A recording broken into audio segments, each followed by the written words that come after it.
The dog game is dying. Let's talk about the game first, not the dogs. It's the challenge of the wins, the competitive addiction, the thrill of the win, and the rewards of achievements. Losing only gives you the drive to come back. I learned to watch the winners, my motivation was there, my dedication was evident, now I'm a winner. The problem is the cheating to win, manipulating the truth, and then it's the all outliers. How is this sharing our achievements with liars, cheaters, and bullshitters? We have lost the historical value of the dog game. We can't decipher the real from the fake, the lost is the cost. So I salute these dogs of going hard kennels for all that you've given me in the game. Let's talk about pit bulls. The history, the breeding, the maintaining and feeding, and the controversies surrounding the great hunts. Come interact with the legends, and ask questions, and listen to their stories as we talk about kennels and dogs of the past and present. Hosted by one of the game's most respected kennels, with over 40 years in the hunt, Going Hard Kennels Twin 1 and Twin 2, dogs like Champion the Brat, the very first champion off Grand Champion May Day, the Dog of the Year, and Register of Merit. Champion Pretty Mama, 2-time Best in Show and 2-time Gamest in Show. Going Hard's Bay Bay, Register of Merit, Damn to Champion What a Day, Champion Gus, Champion Elrod, Champion Yellowbird.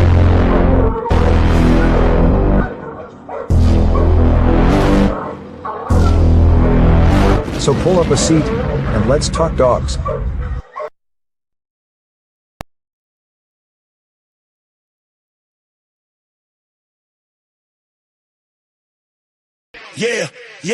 Yeah, welcome to the yard, where the chain spots shine, bloodlines run deep, every pedigree's prime, the game Apbt, worldwide pride, you come correct, or stay the hell outside, legacy made, we grind, we hustle, twin bosses, Mo and Mike locked in the scuffle, yeah we run the yard, iron fists and grit, when the sun comes up, no we never gon' quit, Dudo and Devo, legends carved in stone, Patrick Bolio, made the yard they home, tanned and yellow, they whisper through the trees, echoes of greatness, feel that legacy breeze, going hard, yeah we run this yard, nothing but the best, we don't play it soft, bloodline stack heavy, 52, way so strong in this dog-eat-dog world, we know where we belong, the yard where greatness prevail, pressure creates, knowledge and hard work, it's how history bakes, all on the fucking deal, pressure creates, knowledge and hard work, it's how history bakes, tails in the dirt, every chain spot turn, lessons learned hard, like the scars we earn, no shortcuts taken, champions ain't bought, just blood and sweat, this legacy taught, from Mayday to Ace, Buck to G, every warrior counts, we ain't losing no sleep, heat like a furnace, knowledge is the key, in the yard we trust, we got the pedigree, feel the intensity, blaze in the fight, in the shadows of the yard, we rewrite the night, from the ring to the chain, we like kings cut out, Mo and Mike, every victory's what we shout, going hard, yeah we run this yard, nothing but the best, we don't play it soft, bloodline stacked heavy, 52, way so strong in this dog-eat-dog world, we know where we belong, the yard in the dirt, yeah, knowledge and hard work, it's how history baked, yard in the dirt, yeah, knowledge and hard work, it's how history baked, yeah, legacy in the dirt, yeah, to that fame, the game Apbt, remember the name, so step back, if you can't handle the heat, the yard's going hard, put the game on repeat, it's Mo and Mike, kings in this game, going hard, kennels, forever reign the same, nigga. Yeah, we in the trenches, feel that hunger in the air, Yeah, welcome to the yard, if you're tough, you can stare, yeah, welcome to the yard, where the chain spots shine, bloodlines run deep, every pedigree's prime, the game Apbt, worldwide pride, you come correct, or stay the hell outside, legacy made, we grind, we hustle, twin bosses, Mo and Mike locked in the scuffle, yeah we run the yard, iron fists and grit, when the sun comes up, no we never gon' quit, Dudo and Devo, legends carved in stone, Patrick Bolio, made the yard they home, tanned and yellow, they whisper through the trees, echoes of greatness, feel that legacy breeze, going hard, yeah we run this yard, nothing but the best, we don't play it soft, bloodline stack heavy, 52, way so strong in this dog-eat-dog world, we know where we belong, the yard where greatness prevail, pressure creates, knowledge and hard work, it's how history bakes. Solve on the fucking deal. Pressure creates knowledge and hard work. It's how history bakes. Tails in the dirt. Every change spot turn. Lessons learned hard. Like the scars we earn. No shortcuts taken.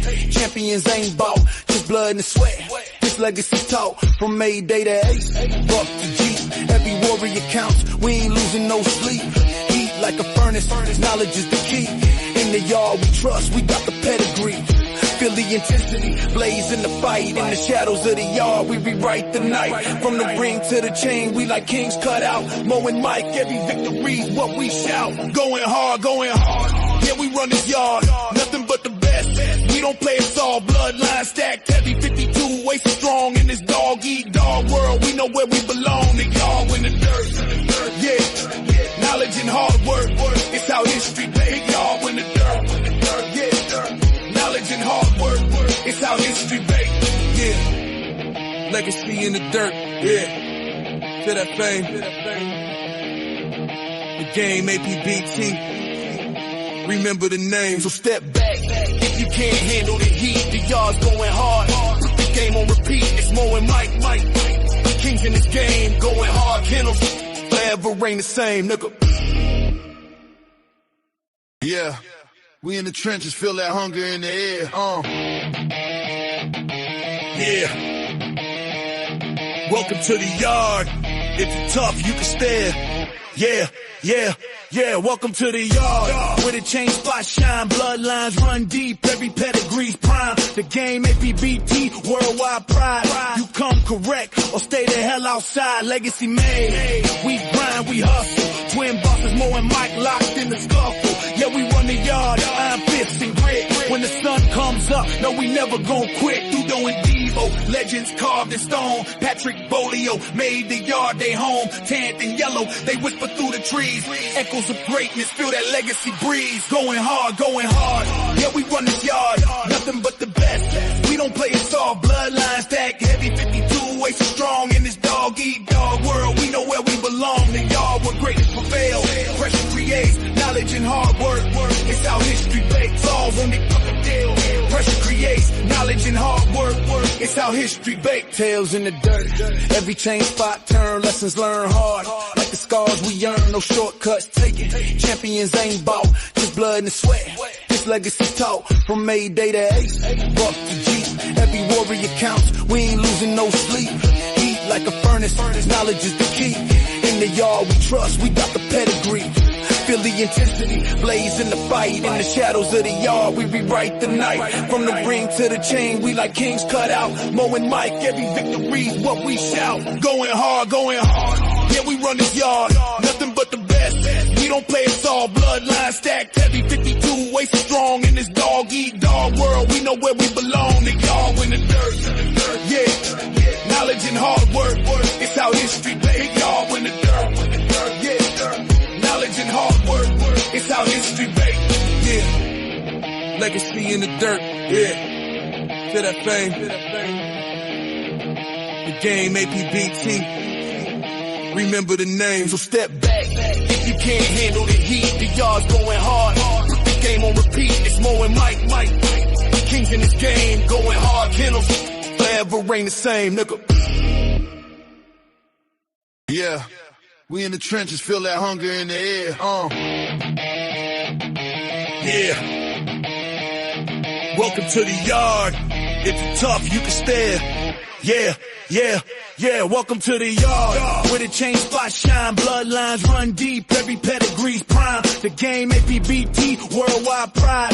You come correct or stay the hell outside. Legacy made. We grind, we hustle. Twin bosses, Mo and Mike locked in the scuffle. Yeah, we run the yard, iron fists and grit. When the sun comes up, no, we never gon' quit. Dudo and Devo, legends carved in stone. Patrick Bolio made the yard their home. Tanned and yellow, they whisper through the trees. Echoes of greatness, feel that legacy breeze. Going hard. Yeah, we run this yard, nothing but the best. We don't play it soft, bloodline stack heavy. 52, way so strong in this dog-eat-dog world. We know where we belong, the yard where greatness prevail. Pressure creates knowledge and hard work. It's how history bakes. Solve on the fucking deal. Pressure creates knowledge and hard work. It's how history baked, tales in the dirt. Every change spot turn, lessons learned hard. Like the scars we earn, no shortcuts taken. Champions ain't bought, just blood and sweat. This legacy taught from Mayday to Ace, Buck to Jeep. Every warrior counts, we ain't losing no sleep. Heat like a furnace, knowledge is the key. In the yard we trust, we got the pedigree.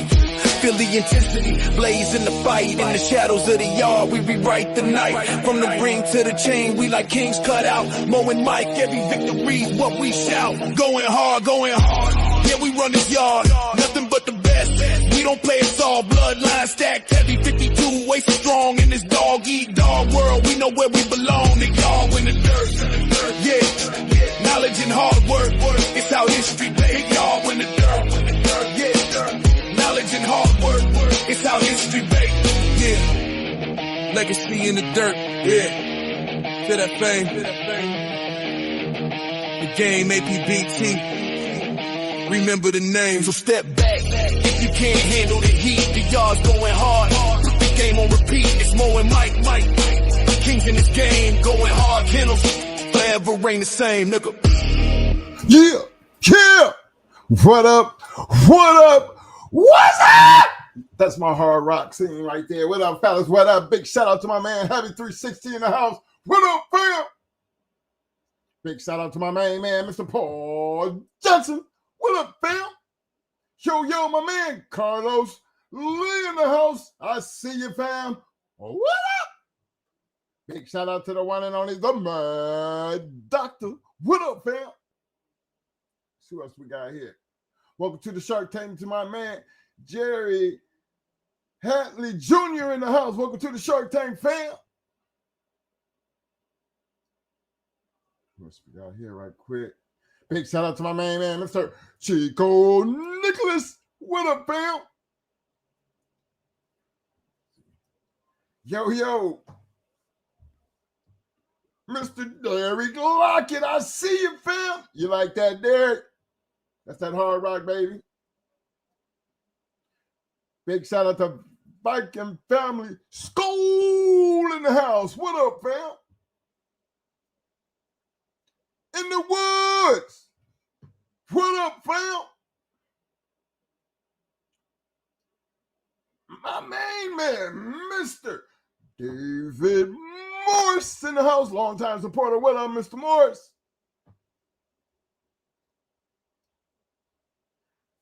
Mr. Ofo Mayor in the house. What up, fam? Live your life, dogs in the house. What up? Bam! Hey, appreciate everybody for showing up tonight, hanging out with us. Sorry, fellas, we got started late, as always. Running up in this joint. Hey, man, big shout out to all my people out there. Big shout out to all my people out there on the back street, letting you know I see you. Hey, man, I ain't got nothing new to talk about today. I'm going to let Mo pretty much run off with whatever he going to run off with. I got in late, so I couldn't tell you what. But we're going to shine some light on a couple things tonight. That's for damn sure. You know, a lot of stuff that y'all might hear today, you know, especially being in the back street, dealing with a lot of things. You know, I hear people say certain things and tell certain stories. You know, everybody's going to always have a different story. Some people have these stories based on real true experiences. Some people, you know, pass these stories along over the years based off of just things that they heard. And then there's just some who just straight out just take a story and just run with it based off of just a straight up lie. You know, nowadays you can't really trust everything because, you know, with the social media thing going around doing what it's doing, shit, a lie and controversy bring you likes and clicks.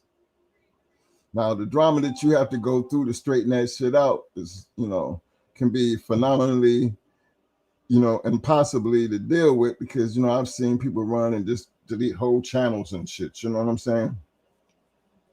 But back in our time when you had like even the journals, sometimes they didn't have a quick response. Somebody tell a lie, but very seldomly would it gain traction because not everybody actually had the book. But then there are some of these stories a lot of us knew that we knew firsthand because just through associations and relationship with the people that's be involved. And I bring that up because times have changed. So it's hard to sit back and and hear things like example. When people used to say that Angus, the whole Angus and Rosie story, Ruby story,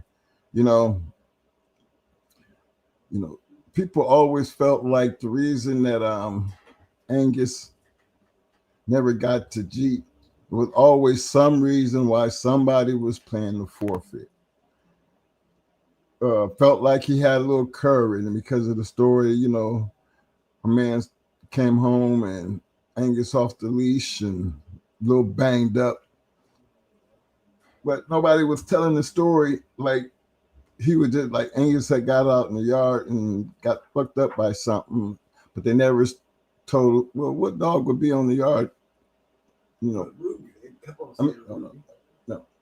What dog would be on the yard that would be fucking up Angus? And you can't find that the only dog on the yard that's been scrapping is Ruby. And from my understanding, it actually happened twice. But only certain people knew that story because there's certain things that they would only want to let get out based on you done paid 2 forfeits already. You know what I'm saying? This ain't working out well. So a lot of things got misinterpreted over the years based on the stories. Now you've been breeding this bitch to this male all this time, which we know they have been doing the breeding. And Angus had this certain way of always running over there trying to get some ass, and Ruby just wasn't one of them that freely gave up the ass. So that's understandable because we had a yard. Our dog, you see how they had Brett breeding the Mayday. Shit, not only did they have a muzzle on her, had her mouth taped up. Because she just wasn't, she was just one of them hard breeders. So that's what we're going to be talking about, straighten out some of these old myths. How I'm going to go into his books and those are things that he do. And then he has his own, own twist on every story. So let me see. Outside of that, man, the last couple shows, they've been real interesting. Hey, I appreciate everybody who be sending out the little on the back streets, sending them their emails and sharing their experiences and shit. And it's real entertaining. It's entertaining to me because I get a chance to sit back and read and just, the details behind how people feel about certain things. So let me see here. Let me make sure my man is ready over here. Let me see if I got anybody over here that did I miss. I know we got started out a little late, but look, I did get it in. It's in at 10. I was in by 10.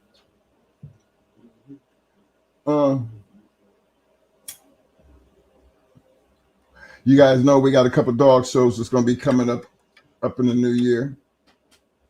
I would suggest, I actually not just suggest, I encourage you to get that work in. It's important to get that work in now so you can kind of see what you're dealing with. I mean, for me, fellas, maybe the game has changed to the point to where people just do a lot of things different. But I was wondering, and I figured I'd start with the damn Shark Tank because I know I got some bulldoggers out there, and I'm just throwing this out there. This ain't to put nobody down or I'm not speaking to anybody in general. I'm just trying to get a better understanding of how things are done today, because y'all notice we got around and we went out and we sought dogs that we were interested in based on our yard, what the breeding program, Mo and T.O., that was a thing. Now, in today's breeding, what's the purpose behind today's breeding? Y'all got to help me out here. Give me, help me out here. I can speak from our standpoint because our purpose was so much different.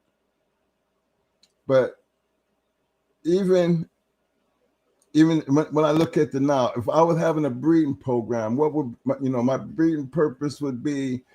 If I'm running up a wall, I want an athletic dog. If I'm running a treadmill, I want one that's got the stamina, which means he got to have some air. I want his body to be right. I prefer to see not one of the little ones, but a long one to take up more space, cover more ground based on the length. I'm picking out things that I'm trying to apply to my purpose based on the dog. Okay. Now, when it comes down to the breeding programs of today, is it really just about the papers and the bloodline, or is there anything attached to, like this certain bloodline got, they got great bodies, great temperament. That's a trait. Those are things that I like. Now I'm trying to build my yard, for my purpose based on these certain criterias. So I got the criteria set. I'm doing the breeding. Does that mean everything that come out of that litter is supposed to be, have that look? Are you just taking certain ones that, because we had a whole yard. And if you looked at our whole yard with the different breedings, most of all the dogs kind of looked alike because of that was the breeding program. When you're dealing with conformations or certain traits, and you throw the paper and you say you're supposed to let the dog make the papers, okay, so we're going to take the papers out of it. What's actually needed to say, okay, yeah, I like the confirmation on this dog, and this is going to be the foundation of my yard. Like with bullies, some of them just had that those different colors, that merle and the eyes, just things just look exotic in that in their world, seem to bring a lot more excitement to what they're doing. So based on that, they created another bloodline, that I can understand how they're doing that, because, it's not about combat. It's about looks. And not everybody can get these different exotic looks. So when you do have them, they try to lock that type of shit in their bloodlines. So when I see bully people doing that, that makes sense. But that don't make sense to me dealing with the bulldogs, simply because our history was never built on looks. You know what I'm saying? It's got to be, for us, it was like a little bit more than just looks. Even in the now, it's got to be about some type of performance. You got a breeder over here to breed these beautiful bodies, beautiful color, beautiful coats, and then they're all world type of dogs. They running up the wall. They doing the treadmill racing. They in the competition part of the show, and some of them be out there pulling the damn weights. I mean, they're presenting an all around working American Pit Bull Terrier. So that's where I'm coming from. I'm wondering, does work matter in the breeding programs, not in the now, as far as, the purpose? Let me just see who I got out here. Big shout out to Union County in the house. What up, fam? Let me see. I'm trying to give y'all a little chance to get on some of these answers right quick. What up, though? I see you, fam. Hold on. And look, if y'all need me to throw that link out there, because again, we put that link up there so you guys can, interact with us on what we're doing and how we're doing it and be able to put your 2 cents in.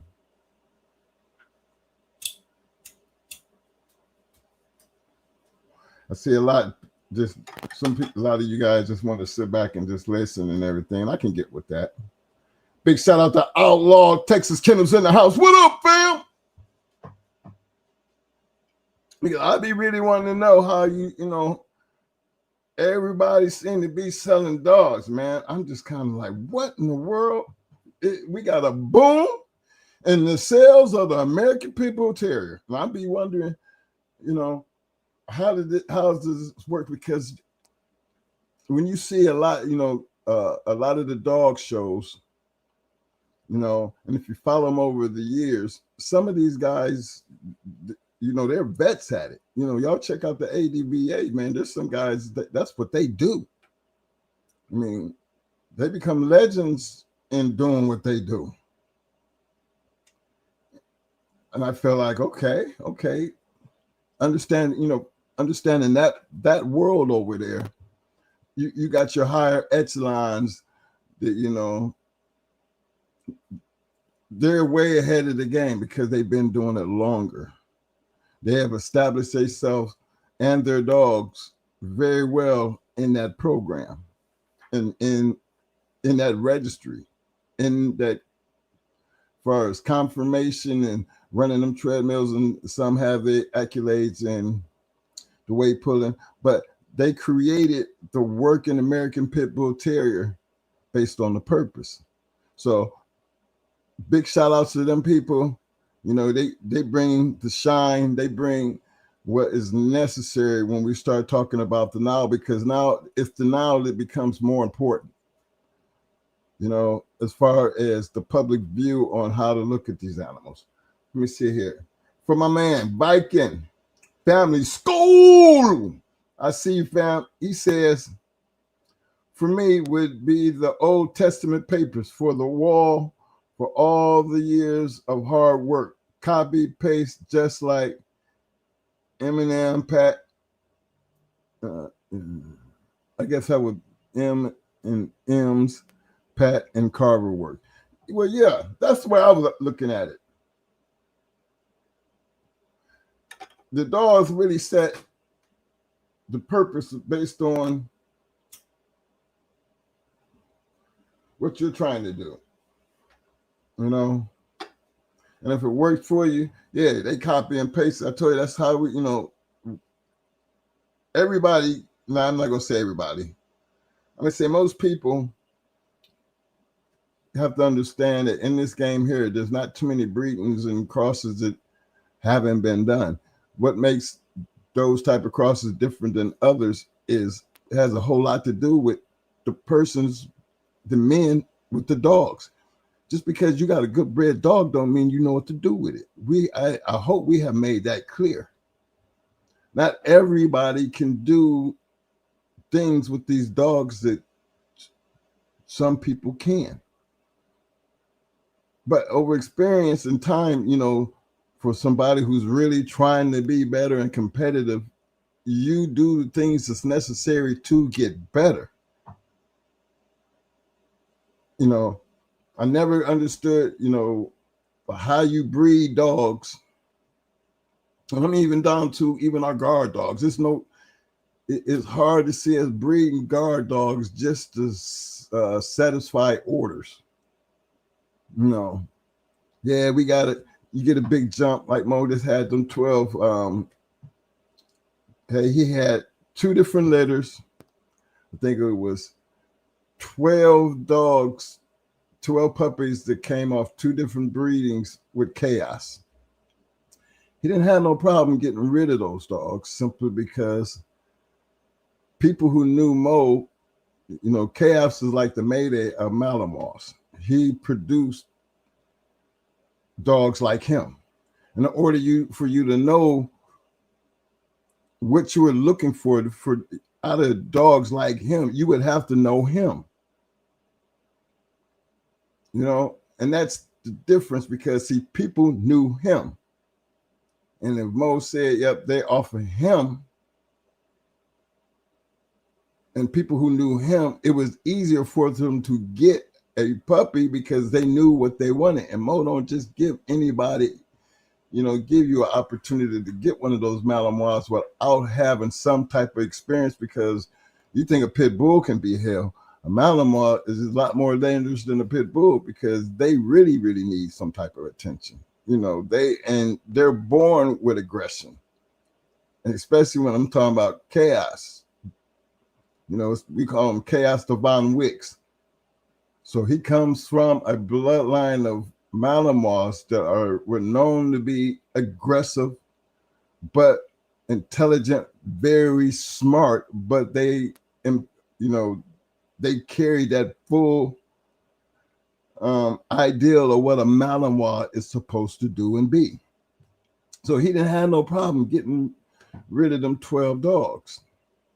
Now, as time has gone on, the name speaks for itself, because now you got people who see those same 12 dogs grow up in other people's hands. Now everybody wants a Chaos Von Wick dog.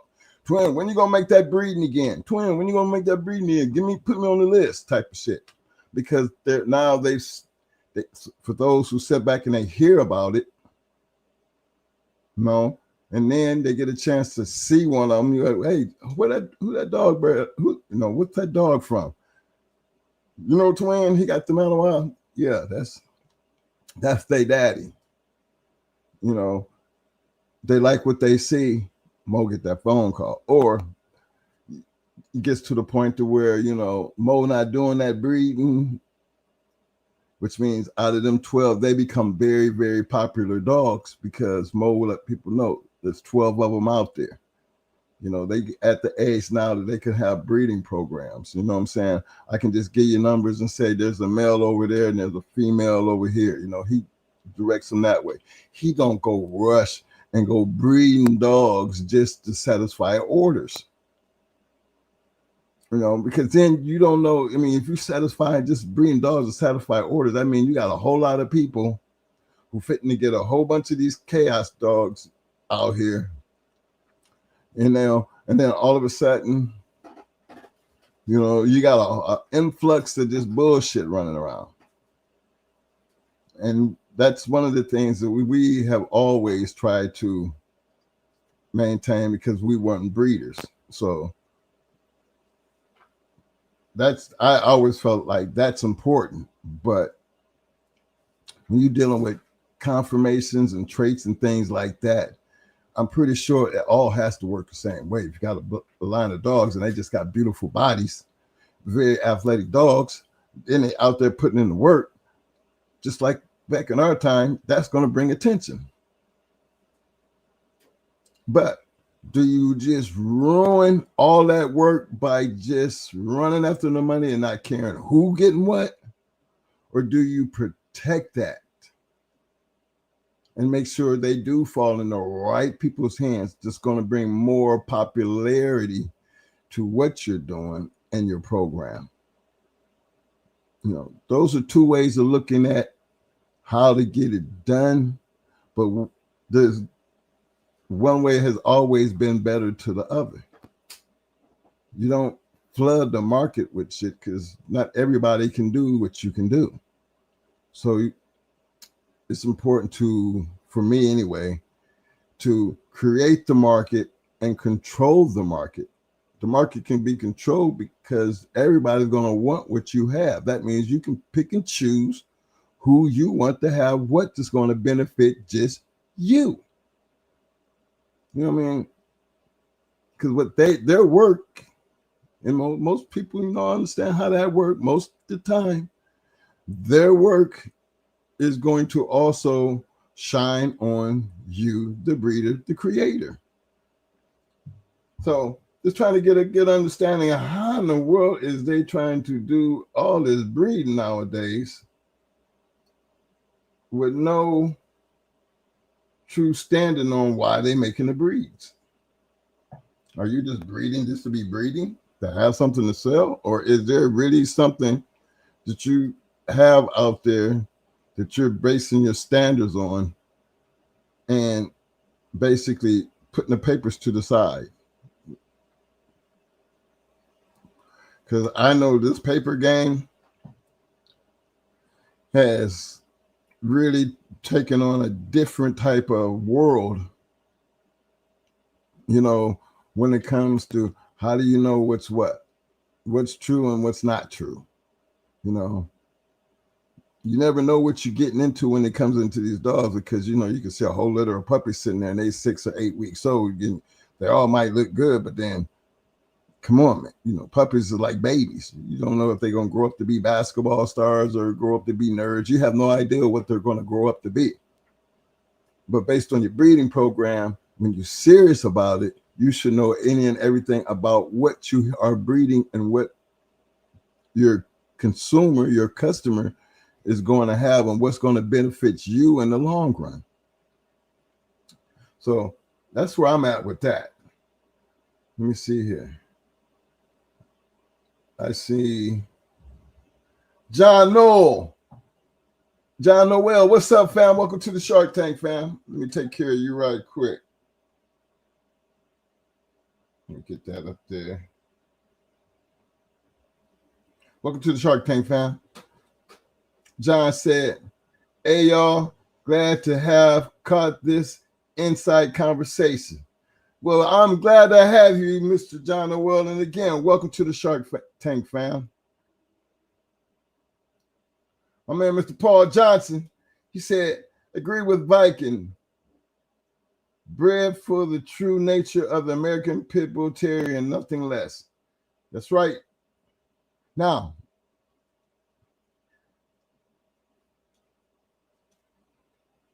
that you know, the nature, the true nature.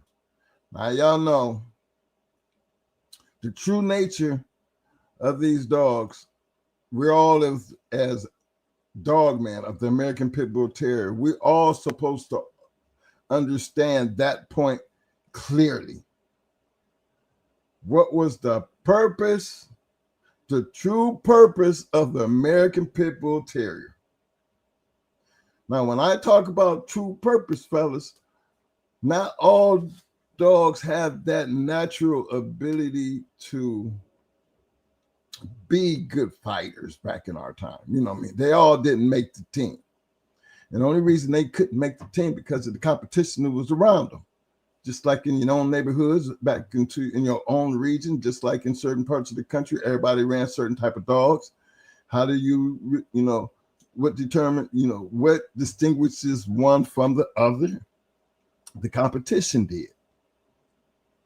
And that's what you were basically basing your program off of.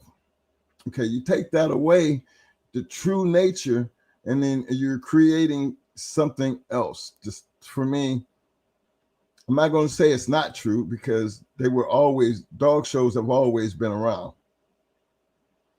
you know, as far as the American Pit Bull Terrier. This is not like it's something new to this game, because it's not.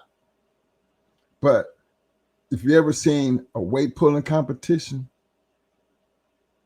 where you see the work that people have to do to put in to get a dog, an American Pit Bull Terrier, to pull that type of weight, or a real treadmill race, you know, when they on that treadmill, and the work it takes to actually make, because all they're doing is running the treadmill.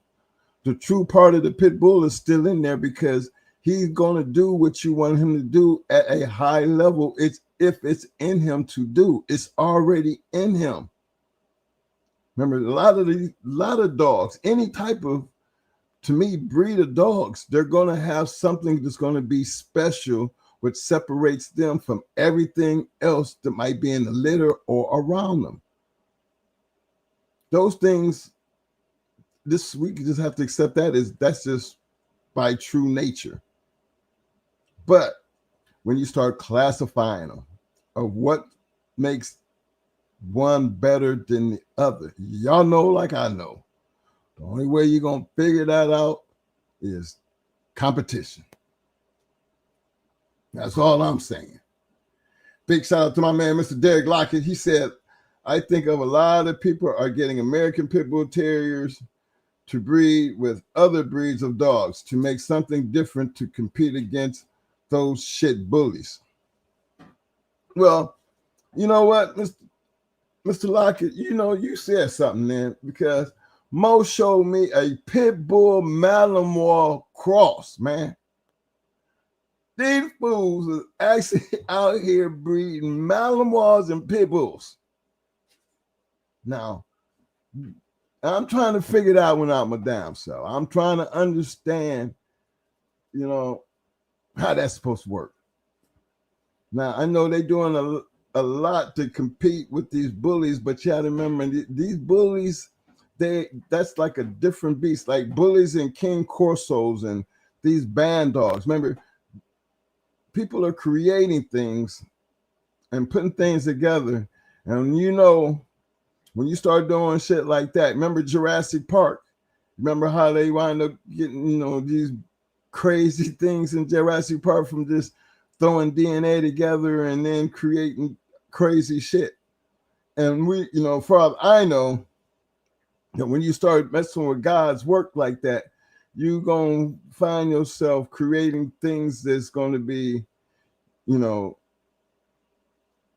not natural. You know, it's just not natural, which means you're creating bad habits. And once you start having these bad habits, they become a part of the breed, you know, the bloodline. And then these bad habits show up over time. And then before you know it, you get a whole lot of bad habits and you forget about what makes these dogs or whatever you're doing, you know, better when it comes to competition wise. Because for me, it's better to keep it real and pure than to try to add something that's going to take away from the pureness of what I started with. You know what I mean? I think that should have made a little bit of sense. Let me see here. Big shout out to King James in the house. What up, fam? I see you.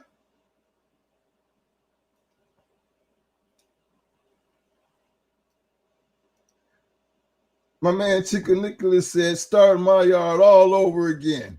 It's worth it, though. I feel you, man. Sometimes you got to do that, Chico. All bullshit aside, man, sometimes you got to do that. You know, and the thing is, you ain't afraid to say that. You know, some people don't want to hear that kind of shit. No, they're going to go take that shit and sell it. Put that garbage out there, shit that you don't want. You go out and you sell it to somebody and they take it out and they go to selling it, and now you got a whole bunch of shit that you didn't want, and somebody else is selling a whole bunch of shit that you didn't want to somebody else, which means that means a whole bunch of more shit finna get out there that ain't nobody gonna want. And before you know it, you're gonna have your name all over that shit based off of some shit you started a long time ago that you didn't want. You know what I mean? And to me, that's a lot of I think if they did have 1,500 offsprings, which I just find that to be totally impossible, even if he had 1,000 of them over a lifespan, I still think that's crazy. Because man, if we had 1,000 Mayday dogs out here, this was supposed to really been like the original Mayday that I knew in the very beginning when it was just Mayday and them first group of people who got those dogs, then this game would be flooded with a bunch of that real shit. But you see how much watered down that shit got. I mean, it got watered down to we know damn well he didn't have 500 damn champions or grand champions. I have yet to see a record book to show me 500 champions and grand champions out of Mayday. Because to me, percentage-wise, it don't make sense. I mean, that means there's a lot of people out there who had Mayday dogs who didn't know what to do with them, or they was just shitty because everybody felt like, well, I got a dog off of Mayday, I can do what everybody else doing, when you really couldn't. Because if this game really worked like that, everybody would have had it. But as you learn the history, as we talk about the history, as we go back through the pedigrees, and we do that a lot around here. Mo, take your ass all the way back. For people who've been around here, y'all know there's certain dogs that y'all might hate. Mo gonna bring them up. He gonna bring them up. But he's really trying to bring them up because he wants to show you we way back here, and I can bring you all the way up into my point in time. That guess what, fellas? Look at the names. Look at the names that he's talking about, because he can show you them names led to this type of work. And then you think about all the names that he don't get a chance to mention, because if it ain't worth talking about, why do we have to find a reason to talk about it? It has to always be worth talking about, fellas. It can't always be about the money. It's something that really has to make these dogs, stand out over others. The dogs stand out, the dog man stands out. I just feel just because you had a Mayday dog don't mean that you're going to be Victor Acart all of a sudden. I just never seen how that worked. Because you got to remember where Victor started at. He didn't actually create the blood. Somebody else did. He just got lucky to know what to do with it when he got that special dog, those special dogs. He knew what to do. He put them in the right people's hands and let history take care of the rest. I'm pretty sure Maurice Carver was doing the same thing. Maurice had got so damn good, he damned some papers. The fact that it came off his yard and he letting it out. That's just how some people, they just had that, that reputation that if you can get a dog from so-and-so, you're going to be guaranteed a good dog. Now, that's the way it used to be in the old times. Now, I heard somebody say, they had one, they bought it as a puppy, breeder told them, if it don't work out for you, send it back, and I'm going to give you something else, right? Well, they used to do that in our day, too. They did. Hey, Mom, let me see that ashtray. Yeah, they used to do that back in the day. Some would honor that, and then you had some that wouldn't.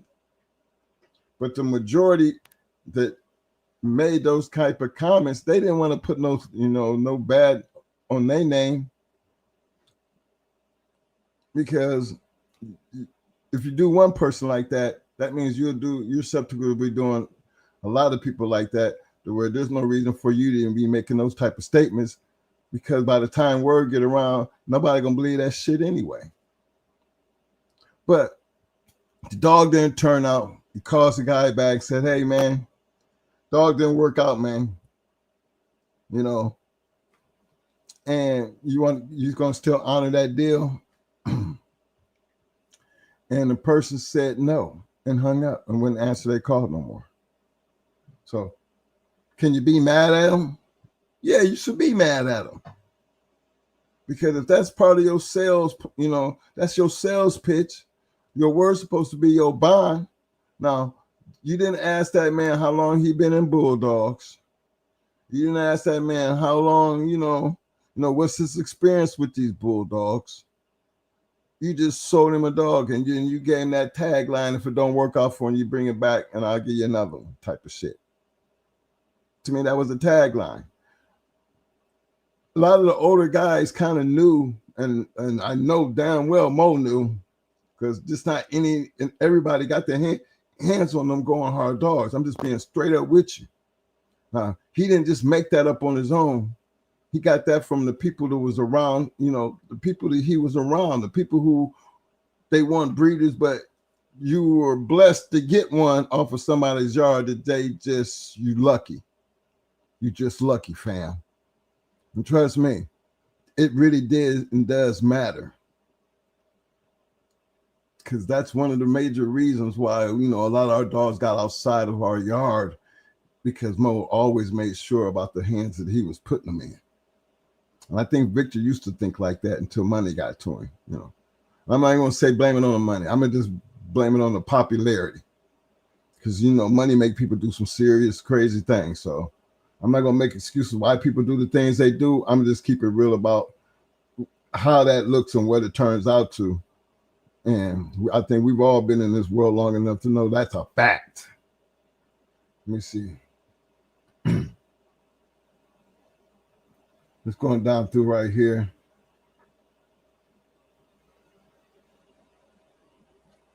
My man Union County said Titus that can be made now.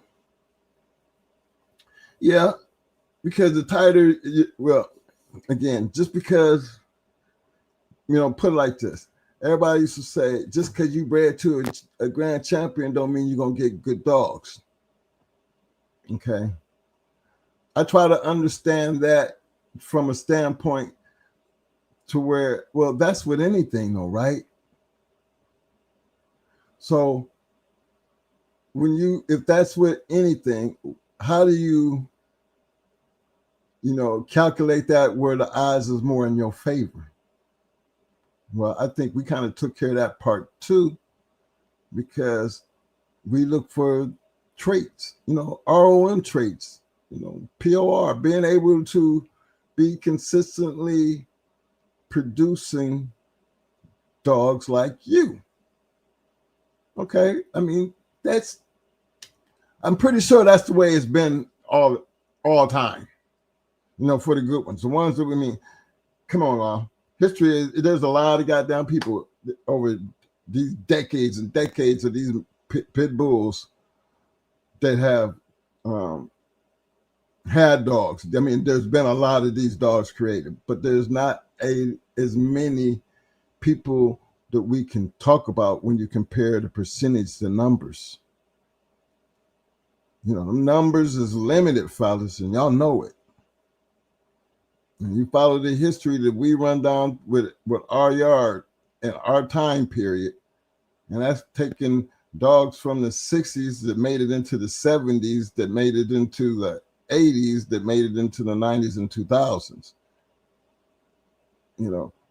For us in that time period, we do have records, and that was the thing about the records. The records kind of, one guy can lie, a couple guys can lie, but the majority of the ones that's really doing shit, like the Tants and the Edwards and the Woods and the Kirschners and the Sorrells, there was just certain people who had that ability to maintain something over a lot of years. Why? Because they were able to produce something that was worth talking about. So yeah, not every grand champion is going to be able to produce, but depending on who got that grand champion and who he's letting them studs get out to, or who them puppies are getting out to, is going to matter to them. Yeah, some people took that shit to heart, man, and I think this breed would have never ever survived if it hadn't been like that. Because he opened up his Sport and Dog Journal and his American Game Dog Times and run down through some of the matches, and you see it's a whole lot of losses in the matches because there's a whole lot of winners. So that's just to prove that you're gonna have your winners and your losers. So what determines the greatness? Is it because you got a bunch of wins? Well, to let history tell it, there's only really one recognized double grand champion in the whole history of the American Pit Bull Terriers. But remember, that says registered and recognized, because there was an entity that recognized that one dog as verifiable truth. You know, now we've had a whole bunch of over times that, you know, back in the day, 14-time winners. I seen 17, 18-time winners. You know, back in the day, I wouldn't doubt that, you know, the wins wasn't happening like that. I wouldn't doubt it because they didn't care. It wasn't about no book. It wasn't about recognition. It was about, damn it, winning. You know, and over, you know, the old schools, over time, they were able to keep that tail going till when we started registering and recognizing these types of feats and giving accolades to people who were able to do these type of things, is where we start having the recorded history of these activities. You take away the coordinated view of the activity, ain't no telling what you're gonna get.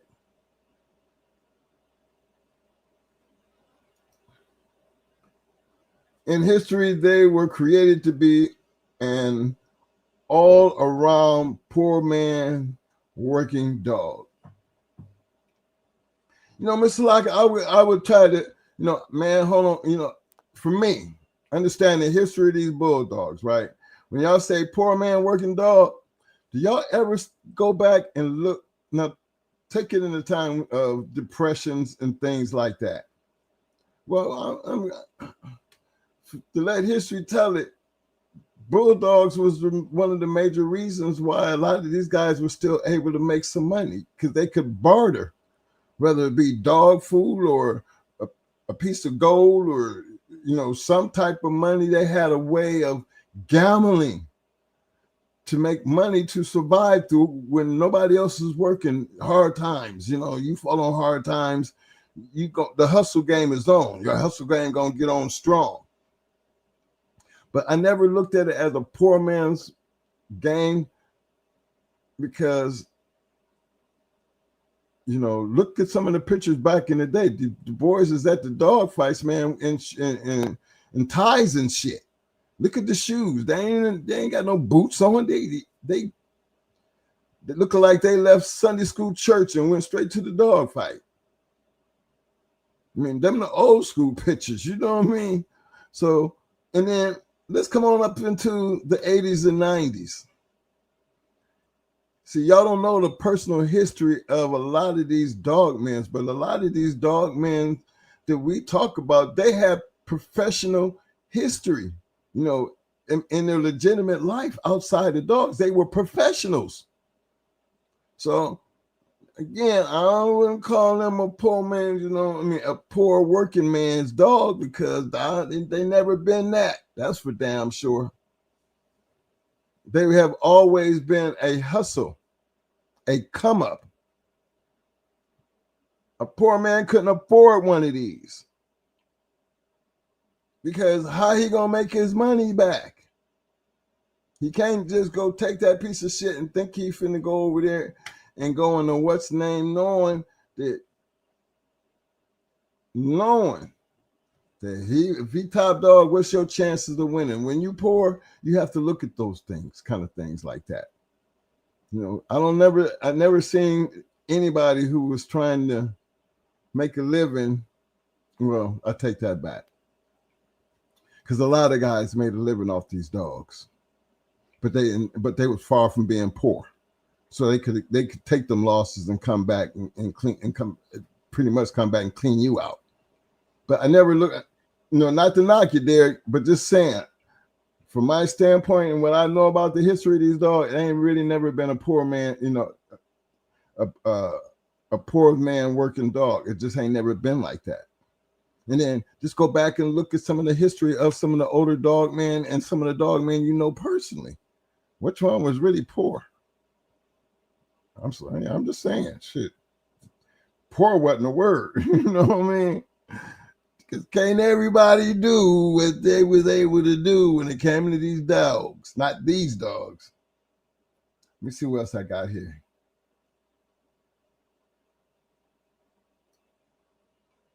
Big shout out to my man Tony.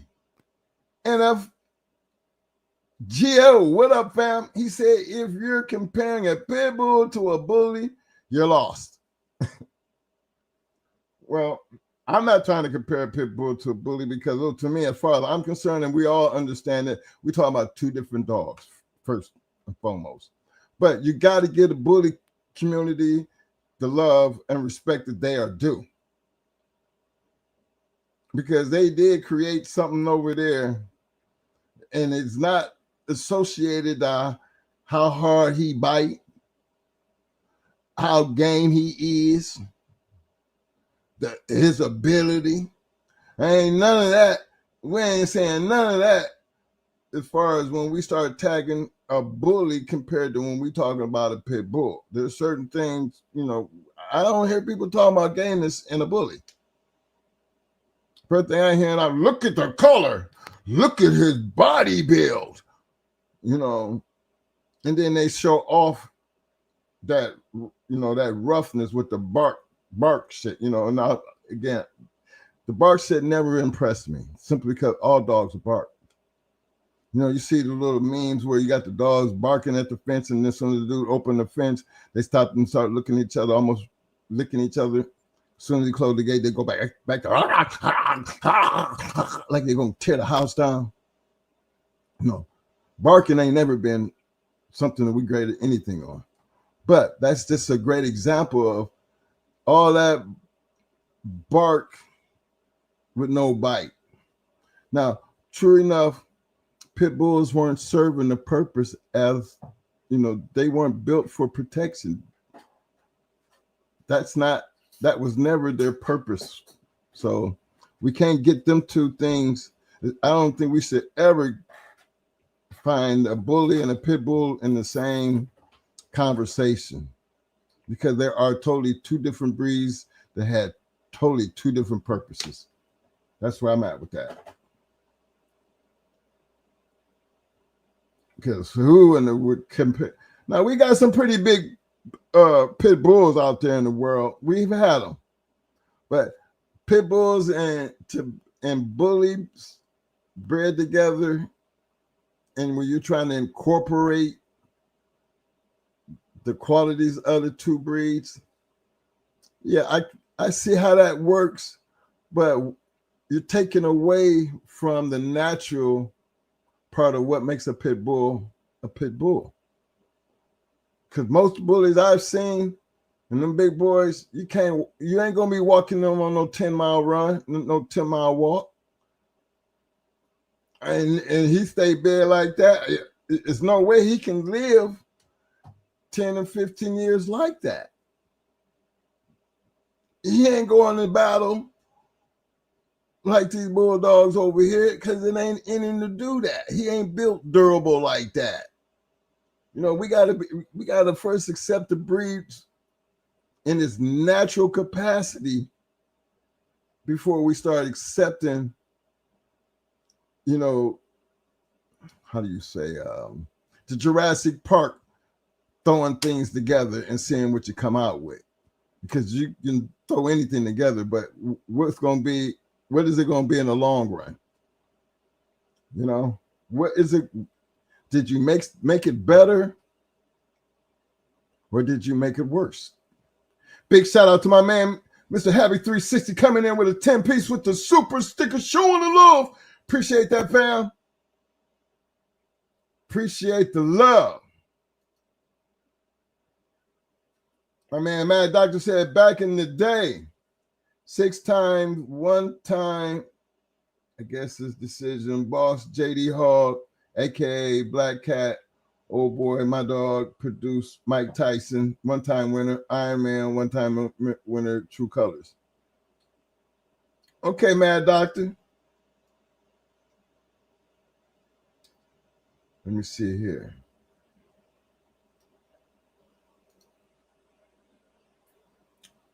Mr. Derek Locke said the police started doing that, breeding American Pit Bull Terriers with German Shepherds to get a more fit breed. Why do you think people couldn't get the champions, etc., after the raids?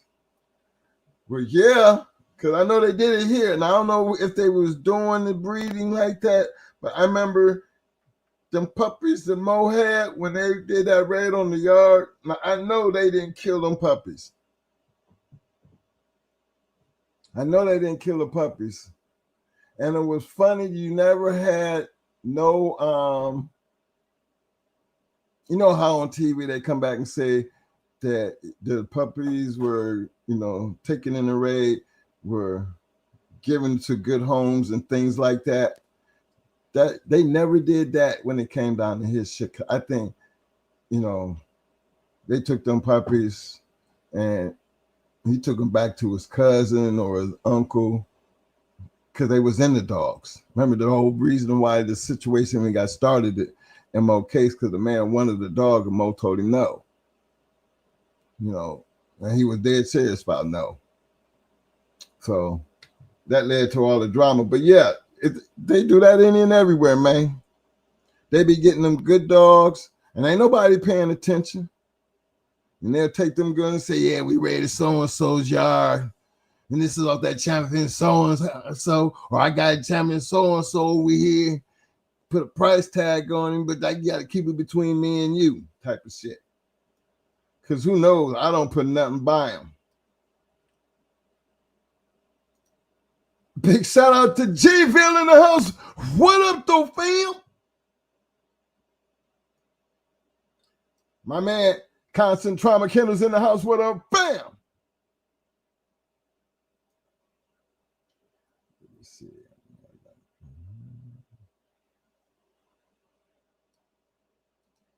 My man G-Ville said, MFers can't even run a block or breed naturally. Yeah, man. Hey, but this is what now we all as dog man, we all got to be we have our certain ways because most American pit bull terrier dog men who's serious about these dogs, they're actually looking for the purest and the most essential parts of the breed. That's why we have them. You're going to try to keep the purpose, the natural purpose intact. I don't see what they be trying to keep intact when it come down to them bullies. And then you talking about King Corsos and bullies create, and then to go from pit bulls and Malinois. I trust me, fellas. That's the Jurassic Park shit. I don't understand why people do that, especially if I wish you would back in our time. And I'm just being, we're on the bus. Walk in there with a pit bull Malinois mix if you want to. That's all I'm saying. We don't really be worried about none of that bullshit except for, all you got to do is bring the weight. But even in my time, man, I ain't seen nobody walking up in there with a German Shepherd going in no pit bull. I ain't seen nobody come through there with no Rottweiler going in the pit bull. Now in the hood, in the hood, you're liable to see anything. I mean, our first time actually seeing, I think it was his name. What was his name? Champion Jomo, Rick's dad. Kojak. Yeah, Champion Kojak out of Akron, Ohio. He wasn't a champion. Okay, most say he wasn't a champion, but I thought he was a champion. But he was special because everybody knew Kojak, and we was just kids then. But Kojak would. He was a little big head, little bitty pit bull. I mean, he was a pit. I didn't even know him as a pit bull. I just remember seeing this little dog with this big ass head, and he was rough as hell. And he used to beat up everything in the neighborhood. Everything.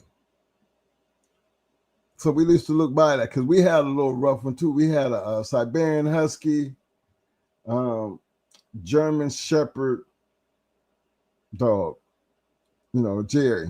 He used to smash all the Rottweilers and Doberman Pinschers. We never put him on Kojak, but Jerry used to be a badass dog. But he wasn't nothing, we didn't get off into them pit bulls actually to what, we got here in the Carolinas. But we we grew up with dogs.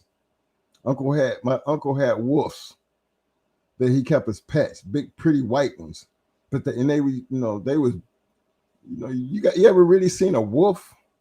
Yeah, I mean, it's big, big. Now imagine, my uncle had 5 white ones, and they were big, big. And I remember when my uncle got in trouble when somebody had broken into my uncle's gas station back in Akron. And my uncle used to have, leave a wolf inside of there. And somebody broke in. And the next morning when they came in, the wolf, he had got somebody and they killed it. And they tried to prosecute my uncle for that dog killing the robber. So, and I was a kid growing up, but I never forgot that story.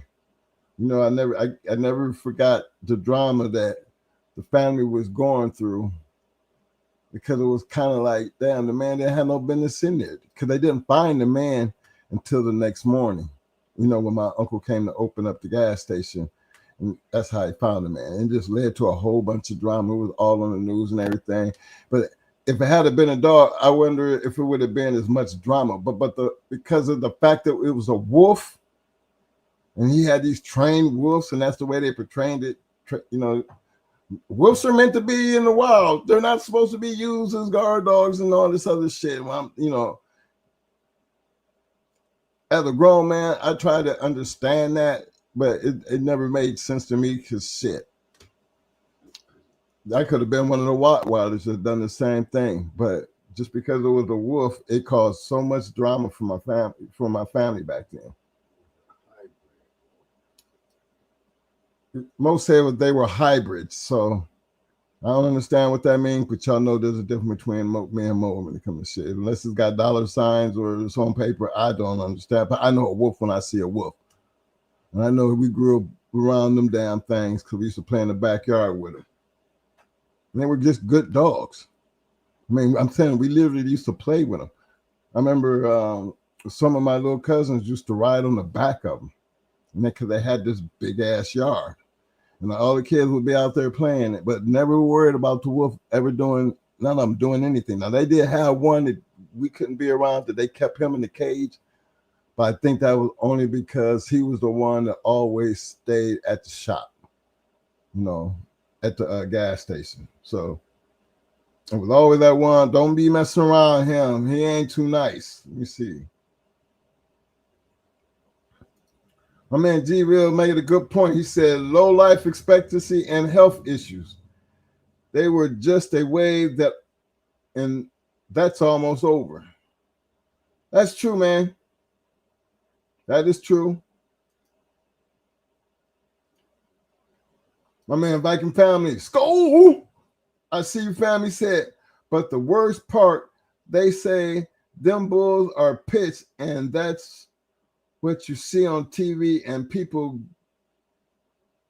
they getting it. Well, yeah, and you know what, Viking? It was, I think it might have been in Detroit, but you guys remember when the guy took his family member, it was his cousin, and he was going out of town, and he brought his dogs over to his cousin's house to take care of them while he was out of town. And one day, while the cousin went out to feed the dogs, so the dogs had been there a couple of days, but this one day that he went out to feed the dogs, something happened, and the pack attacked the man, and they ended up killing the man. And you got people standing on the other side of the fence watching this dog just eat this man up, and ain't nobody jumping over the fence to help him. But when you see them telling the story on the TV, on the TV, they talking about pit bulls, these pack of pit bulls, pit bulls in packs type shit, Now, forgive me for saying what I'm fixing to say, but I ain't never been one that felt like if I had, like me and Mo, right? When I got the two sisters, two pit bull sisters.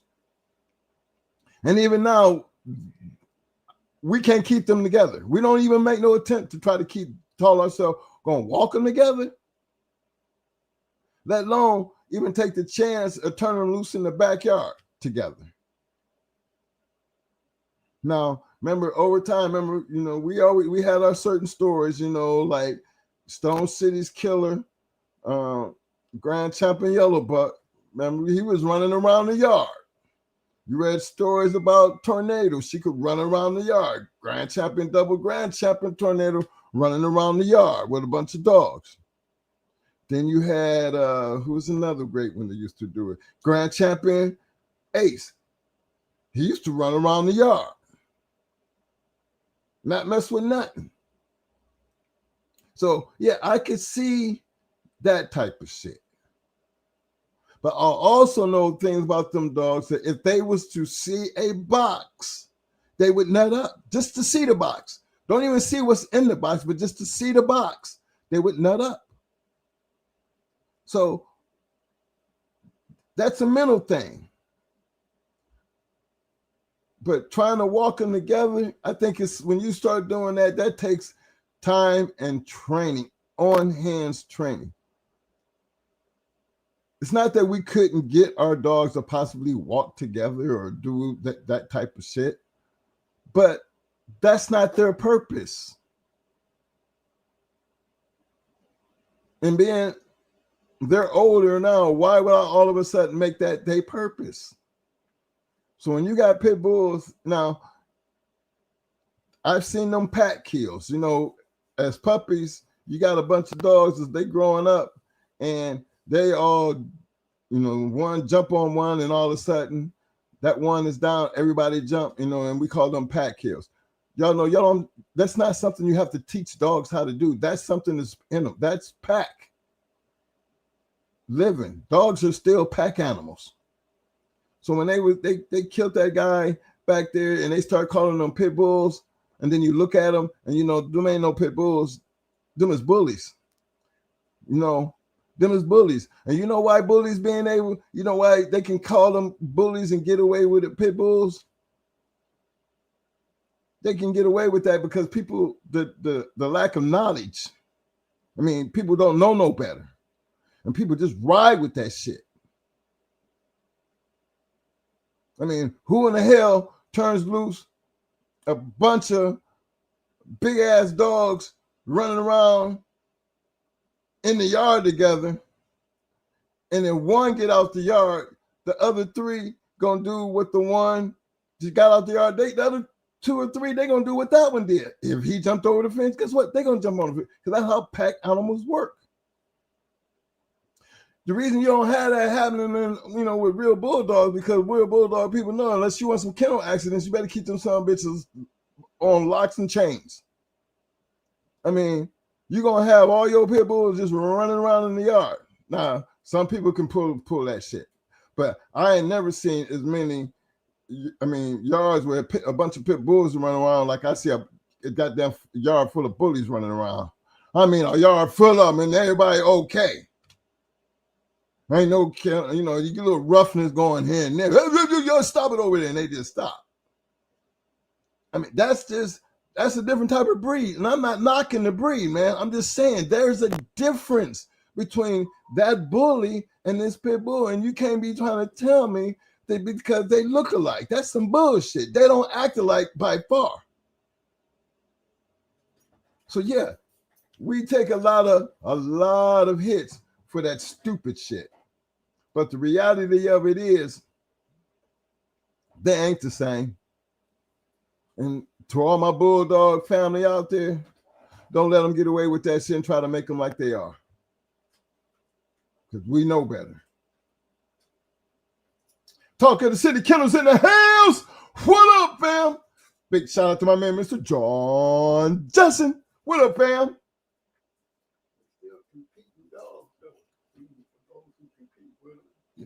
Okay.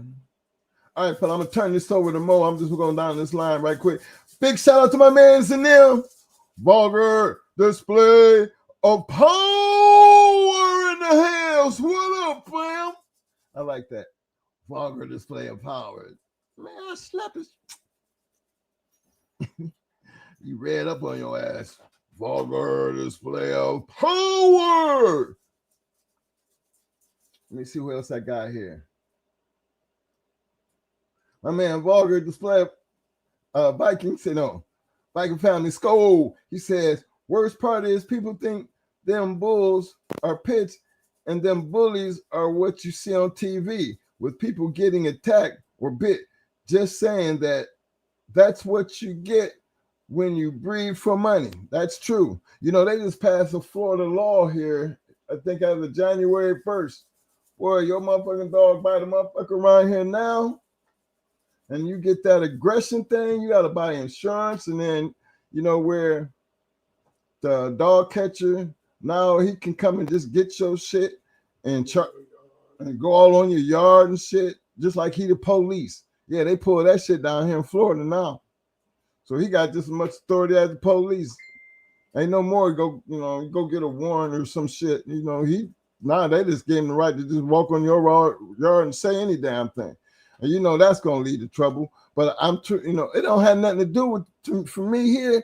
This law here came from bullies, fellas. Now get them here in the state of Florida. I can't give the lady's name that they named the bill after, but she was a postal worker, and she got attacked by a pack of dogs, and they fed pit bulls, but they weren't pit bulls. They was bullies, and they killed the woman. I think it was in 2022. Now we in 2025. They passed the bill, and in 2026, as of January 1st, it went into effect. So all my people in Florida, you better keep making goddamn. Look, don't have them at your house. Don't let them on your yard. Don't give them no reason. Hey, it is no reason why anybody who in these that damn pit bulls need to have their dogs unless you have that much confidence that your dogs is not going to be out here acting no damn fool. And you know, you just got them good home dogs. See, I got to even be careful with mine. Because I just think, you know, the last thing you want to do is see your dog taken behind something that you could have had control over. I mean, if you out in public and your dog is on a leash and a dog ran up to your dog and your dog snatched that dog up and he hurts that dog, they can come and take your dog because what your dog did to that other dog. And that part right there, I'm trying to get an understanding of how that law is going to protect the innocent when, you know, my dog should be able to walk freely and not have to worry about being attacked by somebody else's dog. I wouldn't care how big he is. And if he come in that area and he has this aggressiveness about himself, and he get his head ripped off or he get destroyed, I should not have to lose my dog because the lack of somebody else controlling their own dog. But because of this law, it's almost like they're making it easy to even, you know, make that an issue. Well, your dog still chewed up the little dog. And, you know, we won't know how that's going to work out until it's just going to take us a minute to find out how that's going to work. You know, huh? Yeah, it's going to have to work its way through the course because some of this shit here, I remember PBK was talking about a moment when he went to the dog park with Marino, and the dog on the other side was aggressive and everything, and he didn't want to walk into the park because he felt like Marino would have beat the dog's ass and shit. But the lady wouldn't even put her dog on a leash. Now, when I'm walking down the street with my dog, it's evident that this bitch is really looking to kill any and everything that come across her face.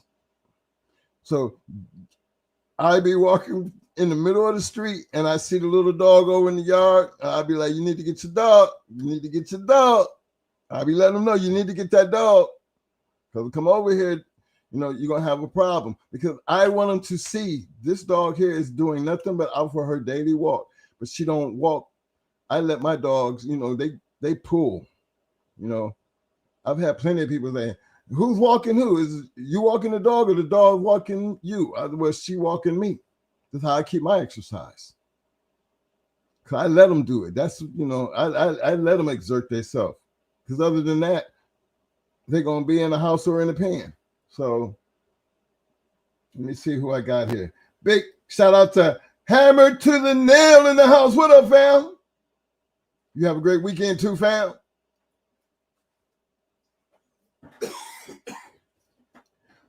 My man Viking Family Skull said, been there, Mr. Mike, all my life, been around wolves. Grandma had them in Wisconsin. Yeah. Huh? My man Tony Wade, he had a wolf. I think, what did Jamie have, Mo? Was that a wolf? What was that? That was a big ass tiger looking dog. What they call that? Looked like a big ass lion. Yeah, what Nikita was it? No. Oh, it was bigger than Nikita. Yeah, one of them master type dogs. Oh yeah. He had all that hair like a lion. Yeah, I think somebody know what I'm talking about. Well, yeah. Here, let me get out of here so you can do what you got to do. Well, peace out, man. Oh no, you can tell them the story, man, because you know the story. Yeah, because I know Mo was like, my man Jamie Long had this big ass dog, and he was trying to tell Mo to come by. Mo, this damn thing was on this big ass chain, man, and it was little chain. Well, he said a little chain. Well, it was a little chain for this big ass dog, put it like that. But the dog was so big, and he said he looked like a lion. And Mo, Mo, it's hard to scare Mo when it comes down to a dog. Mo feel like he can walk up in anybody's yard, and your dog about that life, he gonna find out. But he would never take a chance with that thing, because Mo said that's not natural. He didn't know what it was, but the aggression that dog, and then it was slobbering and shit. Mo was like, no, you got to move him, man. I can't do it. I can't do it. Let me see here. I got my man Tony. Tony said, if the wave today is dogs as guard or protection, I can understand the wave of big dogs. Even if it's a cur, it can be a different. Yeah, that's true. That is true. Remember, it's not about the dog. It's really about the person with the dog, fellas. If you give room for a dog to do what it want to do, it's going to do what it want to do. And that's, for them people who be like, I've never seen him act like that before. Yeah, you did. You just didn't know that. You just didn't, you just didn't address it when you seen it. I know what it was, Mark. It was big ass Tibetan Mastiff. It was a Tibetan Mastiff. That's what he had. A Tibetan Mastiff. Man, I'm telling you, man, that was one big ass dog. That dog was moving the damn garage. Man, you want me to walk in the garage, man? And you better get that dog before I walk out. You break that leak, I'm through. Big shout out to my man Hammer to the Nail. He says, Stoic Dog, man, I see you watching. I see you. You've been educating the YouTube people. GHK salute. No, big shout out to Hammer to the Nail for showing up, being a part of the movement, fam. Appreciate you.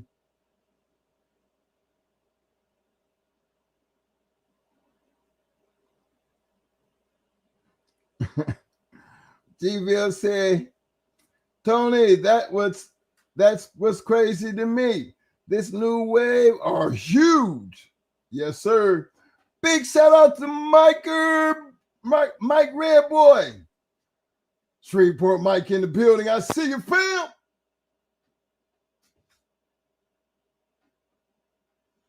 My man, Mad Dr. Siberian Huskies don't bark.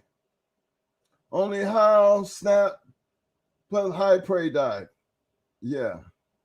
Cause I remember Jared's father. I told you Jerry was Siberian Husky, German Shepherd. So he had the big build of the Siberian Husky, but his look was like a German Shepherd. He was just a big, huge dog. But his father, he was a pure Siberian Husky and had them like snooty eyes and shit. And man, he was a aggressive ass dog. I mean, aggressive.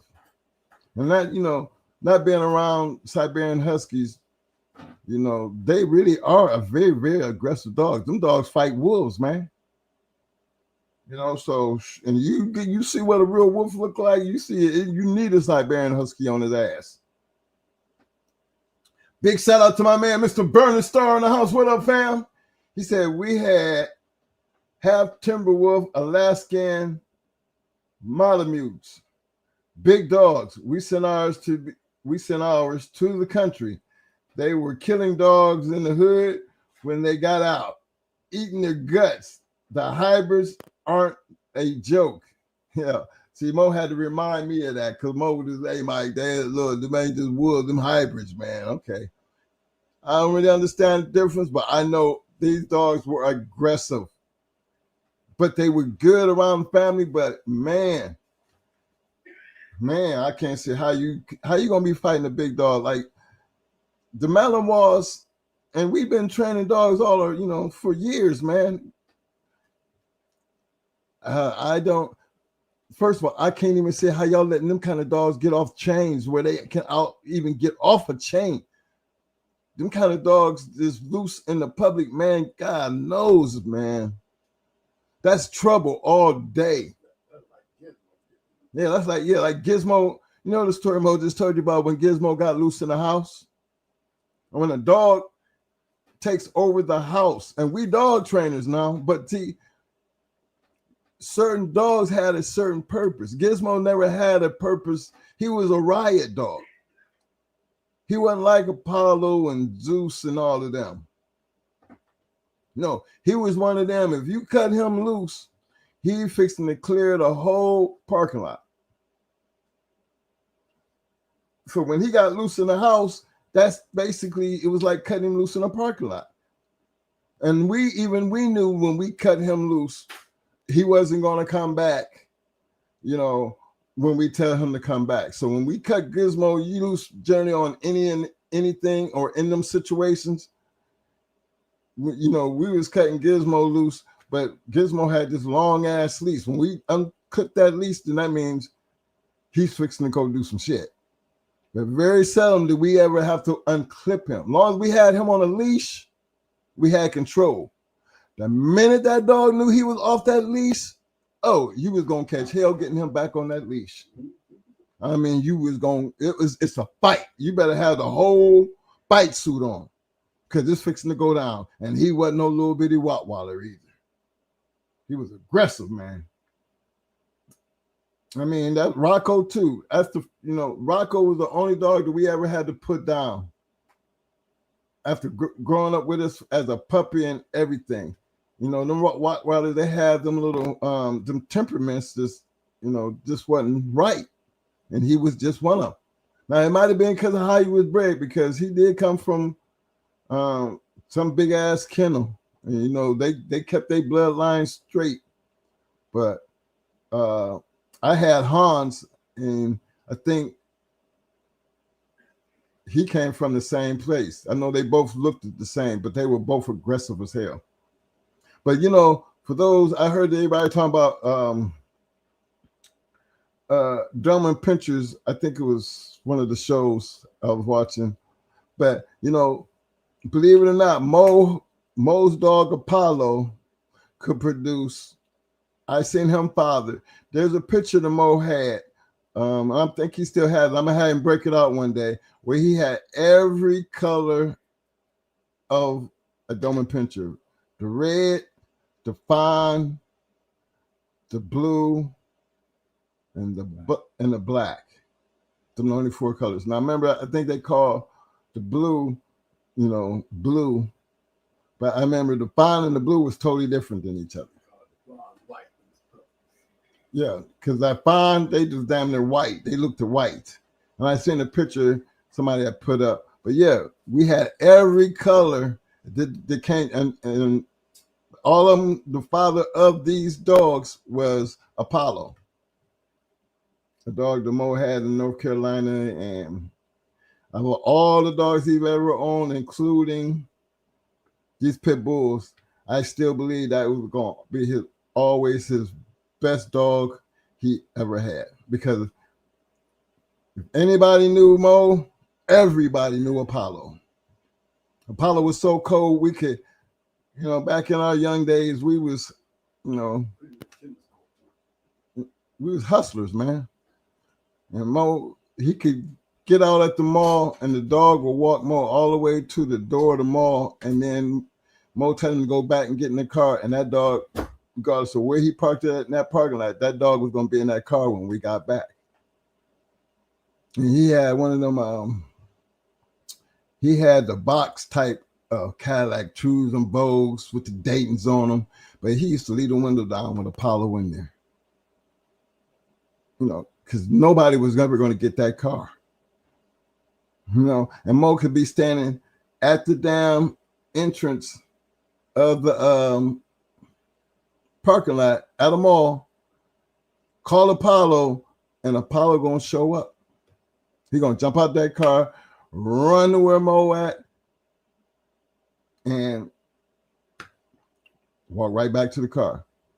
And he was so cold with it, Mo's wives could be able to do the same thing Mo could do with the dog, because these were protection dogs. But Apollo, he was an all-time protection type of dog, because not only was he smart, he could throw. He threw his puppies, everything that he threw was like him. And then when we start throwing them colors, oh my gosh, the Doberman gang, Mo's Doberman gang consisted of every color. Every color that you can naturally have of a Doberman picture, he had. So yeah, man, he's always been some type of dog something. Let me see, is there anything else here? And I hope everybody, let's see. Made sure Apollo stop. Yeah, because you remember that, like Mo said, that's what made Cheryl Powell stop. It just didn't even say something, because it was like, damn, man. And then in Carolina, we used to walk around with them dogs, and they had, one of them would always have the pistol strapped to their neck, the collar. Well, I think it was Kojak. He kept the pistol like Velcro right to the dog's collar. Because, people try, you got some people out here that think they all world and all that other shit. And see, we believe in fighting with our dogs. We just don't cut our dogs loose. We fight with our dogs. You know what I mean? Some people who don't like losing, they might have to want to get the gun and shoot the dog. You got a choice to make. You going to shoot the dog, and I'm going to shoot you. Type of, you can't shoot both of us, so you got a problem. We always had the scenario, thanks to the military, plan A don't work, immediate plan B in full effect. Let me see who else I got out here. Big shout out to my man Cosmon TV, Cosman Cal in the house. What up, fam? My man Cosman Cal said, what important skill should every dog man try to learn? Mo said taking care of them. Knowing what you got and take care of it appropriately.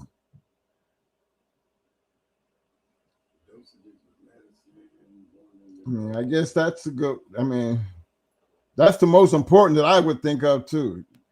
What's skill? Being able to take care and understand what you got. And that's that's a talent in itself. That is a talent in itself, because raising these pit bulls, if they were all the same, we wouldn't have this thing called, we got hard keepers.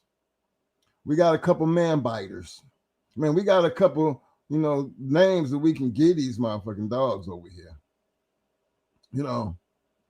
But only way you're going to understand them is you got to be skilled enough to be understanding what you have. And the only way you're going to find out how to do it and become good at it, you got to have them. Because a lot of, that skill is going to come through experience.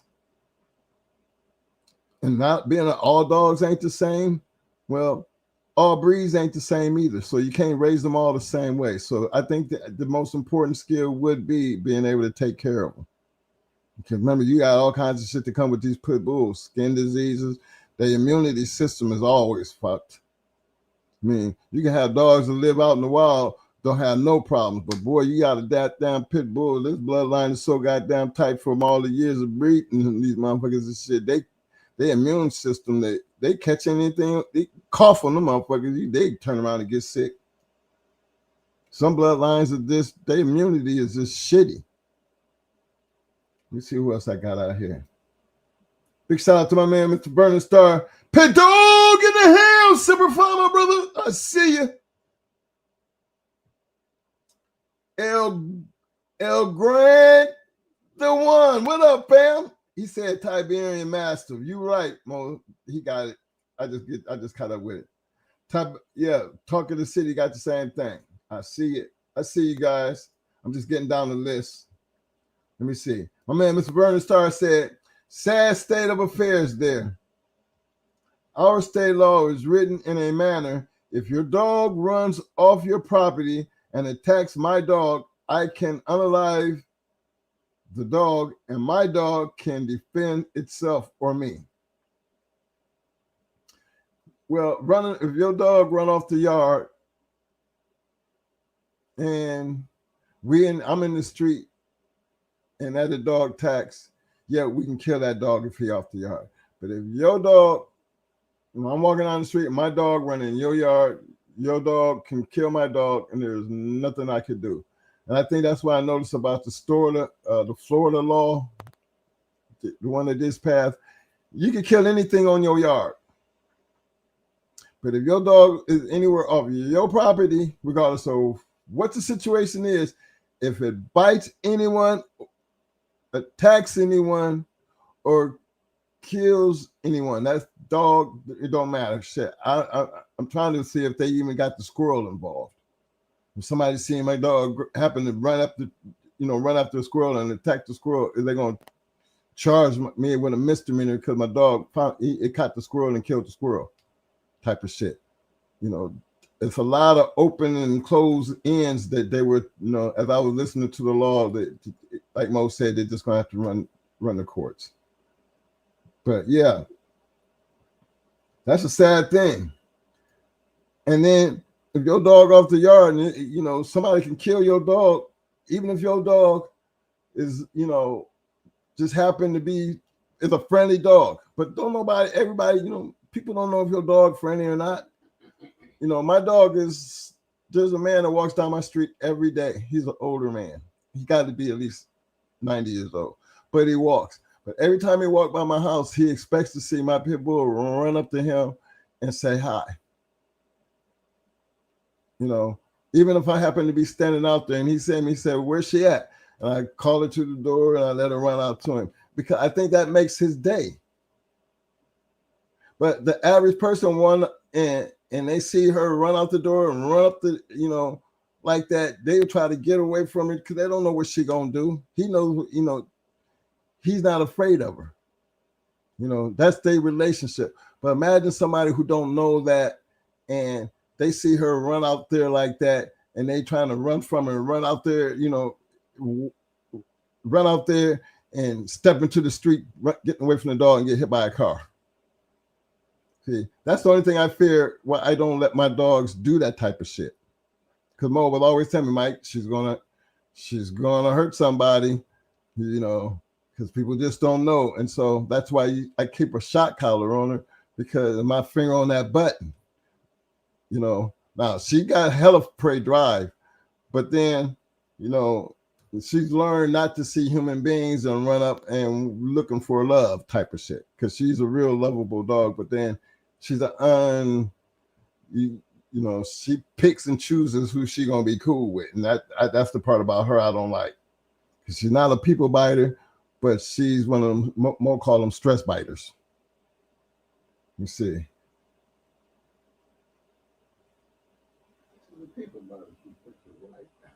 Well, yeah, she's a people biter. Yeah, I sit down. You ain't lying about that, Mo.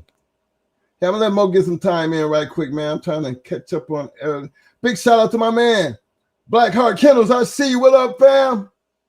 Small time Kennels. What up, fam? Hey, GV on the house tonight, man. Huh? You said GV on the house? Yeah, GV on the house. Big shout out. Oh yeah. Big shout out again, Mo. Say, hey, big shout out to the fam out there, GV. That's from Mo. He here, but he trying to let me do my thing right quick.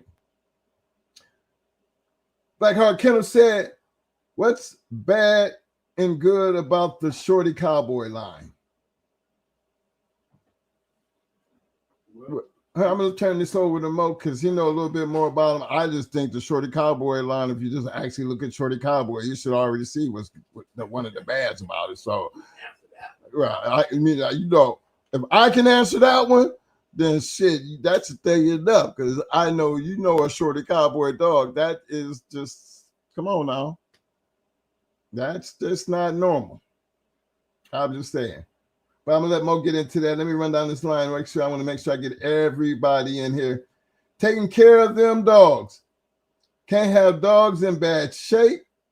Making it easy for them people to come take your shit. Big shout out to Small Time Kennels because ain't that the truth? Ain't nothing but the truth. Cool Beans! I see you, fam. What up? My man Cool Beans said, I say common sense, having the eye. You can't get no more simpler than that, man. Now, common sense, you know, I would think common sense, but sometimes it's just not common. You don't get around the common sense until you figure out the common part. You know, there's, like I said, remember I done seen them, y'all done seen them, a yard full of bullies running around, and then you trying to just, and then they all outside the yard jumping on people, killing people in packs. You know, common sense is, you know, what's the common sense part of that? The fact that they just running around together, to me, you know, is a problem. Because if y'all know the bullies like I know the bullies, and look how big they is. What, y'all left the fence open? I mean, can bullies jump like that, Mo? I mean, I didn't think bullies could jump like that. So I'm just saying, common sense ain't been working, fellas. So we got to try to figure out another word because common sense, you know, we got to do better because I don't think a lot of people understand what common sense really means. It's supposed to be, common sense would be like the natural, you know, that's supposed to be the norm. You shouldn't really have to think about what's what, but no, we ain't gonna this. No, that's an excuse now. We can't say, well, we can't, no, we got to start using other words because common sense went out the door. And I seen that when I seen a bunch of bullies running around, and then I see every time you're looking around, it's bullies running loose attacking people. And they calling them pit bulls. But I know a bully when I see one. And that's for real. Let me see who else I got. Oh, man! What up, fam? I see. Oh, man. I mean, I got to do my thing. I'm sorry. But here, yo, it's on you, Mo. Let me just, I know you got. I'm going to let Mo do this right quick, y'all. I'm going to let Mo go ahead and get this in. But because he kind of let me have it tonight. Let me get this right in right quick. My man, John Johnson. Big shout out to my man, John. He said the best dog I ever seen was the man biter. True ace. Short order cook. You know, I seen something like that too, though, John. So, man, we already know Zebo was one. Shit. Zebo, eat your ass up and get in there and kill one. That bloodline was just like that, though, man. That bloodline was just like that. G-Bill said, yes, sir. 100 to you, Mo. Okay, so I'm going to turn this over to you, bro.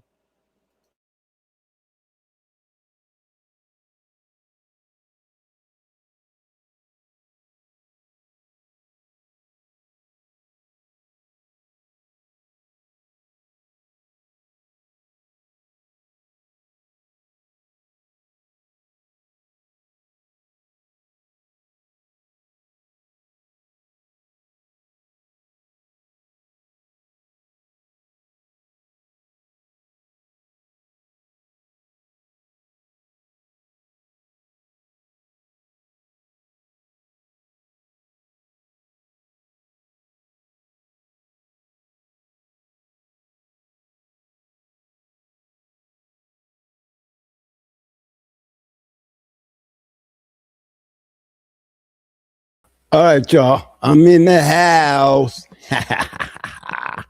What's up, everybody? I'm in here. Yeah, man.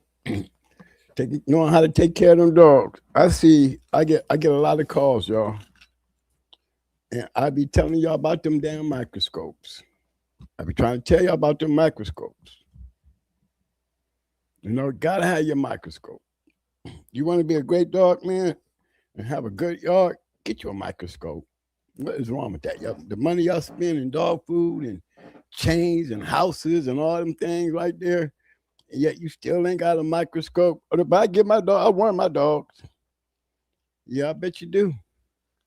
But is you wasting worm medicine though? That's the question. And are you warming them long enough to know that you got the problem solved? I done seen guys go into keeps, man. Call me and wonder why goddamn week 5 they blood count fucked up. What you ever thought about checking your dog shit before you take him to the vet? Oh, I ain't got no scope. Oh, see, there's the problem. Because one thing you can eliminate much of your worry by checking the shit. Checking the shit.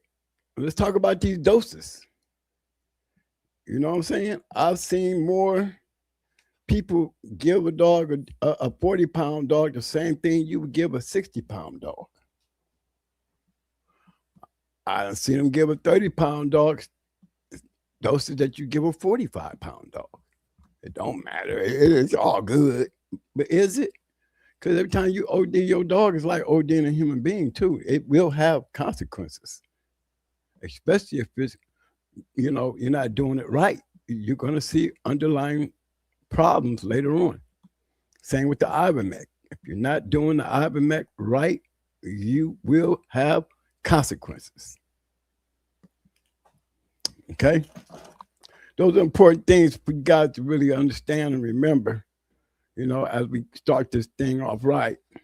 I just wanted to start off. One thing I wanted to start off tonight was, since I got Pit Dog in the house before he leave, because he asked me a question about something, and I wanted to just clear the air with that.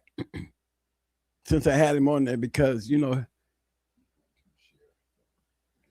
he pretty cool with the peoples.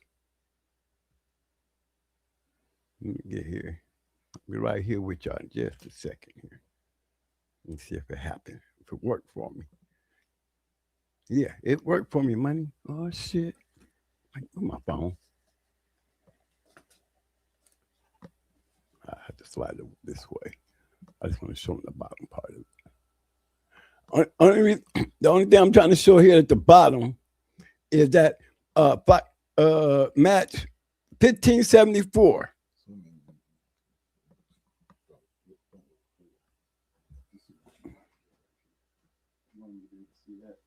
Yeah.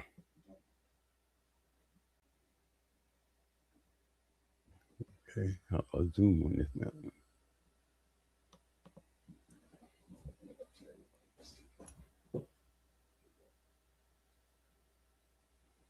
Tell me if y'all can see that clearly, guys. I want to make sure y'all can see that clearly. If you can't, let me know.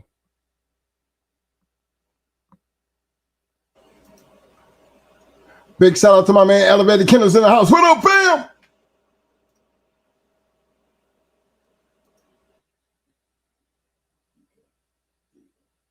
Okay. You see that scratch line is Yellow Mary. This is 1999.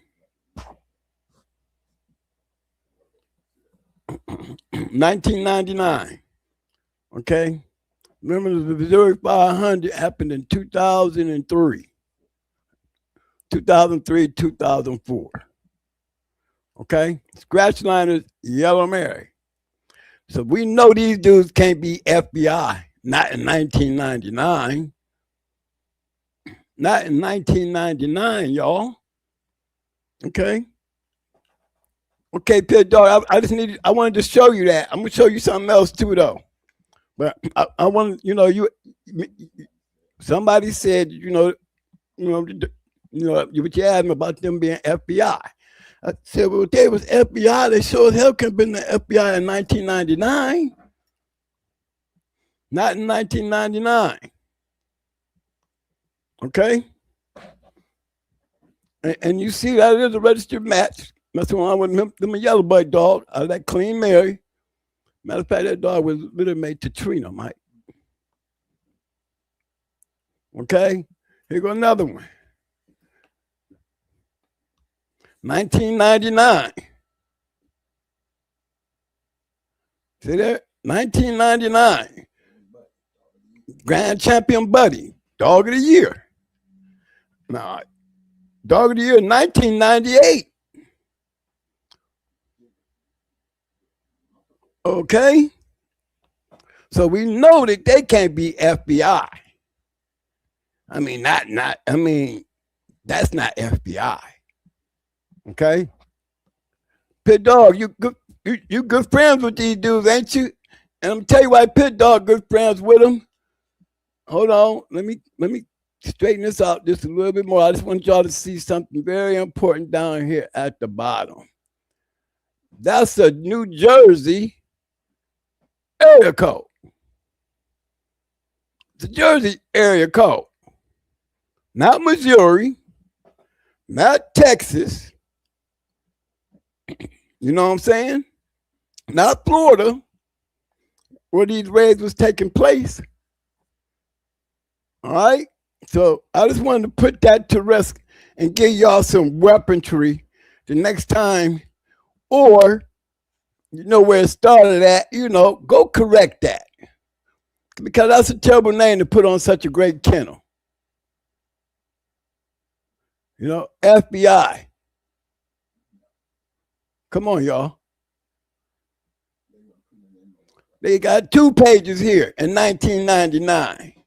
So we know they ain't the FBI. Now, I can give y'all some names that may surprise you. Like Mr. Hackman. You know what I mean? Like old Zach Kennels. Blackstreet Cruise Kennels. Michael Morgan. These dudes, they got jammed up.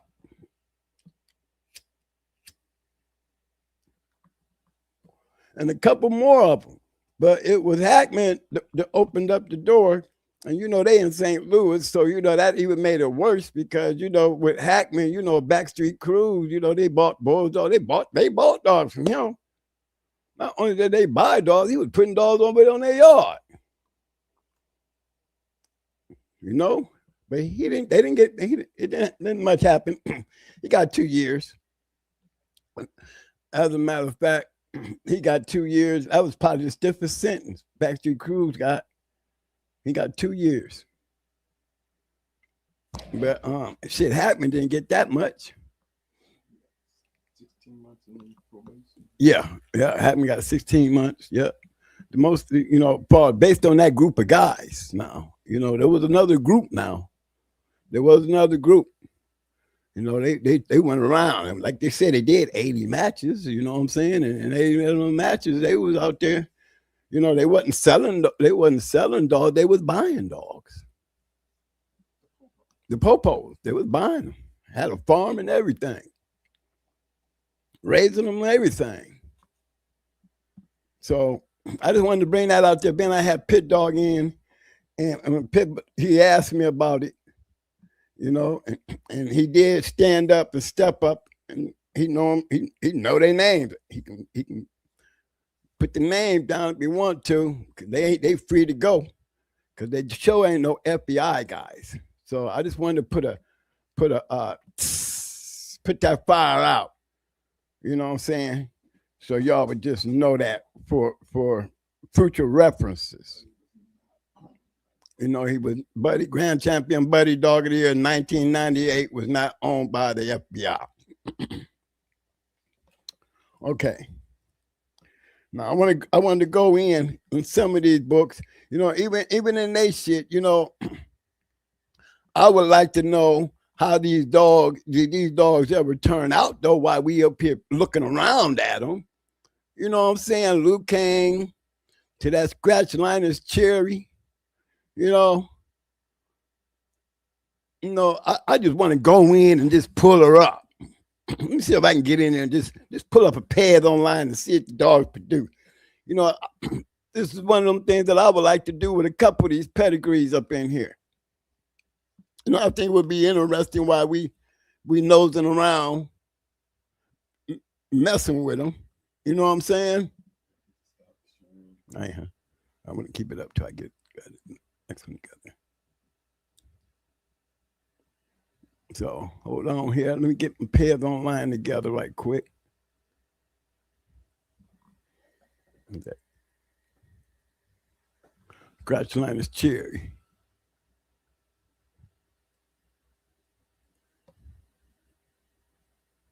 Nice bred dog, though, right?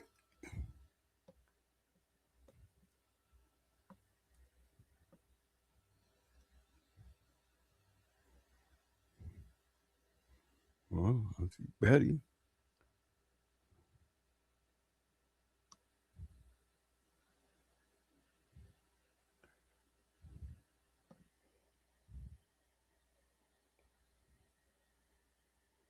Cherry was off of Pit Stops Red. Well, maybe I might find her under Pit Stops Red. Okay, there go Cherry right there. Okay. Let's see what we got on the Cherry. Because Cherry. Oh, yeah. There you go. Hold on, guys. I'll have this up here in a minute.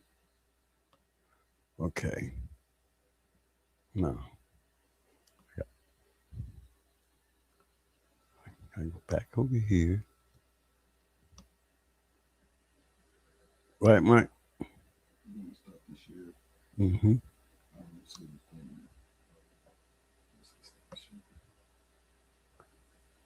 Dang it.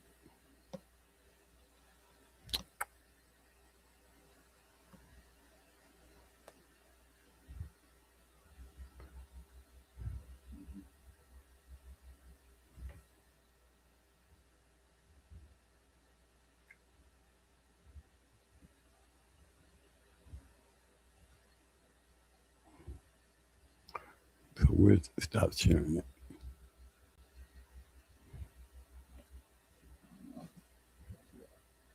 I see it right here. I got you right here, buddy.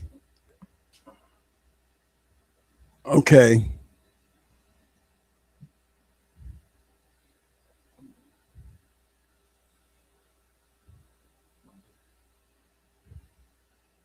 There we go, fellas. Got you now.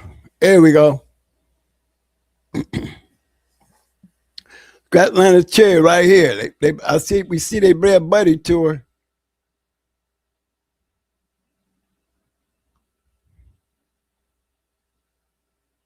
Let's go be nosy.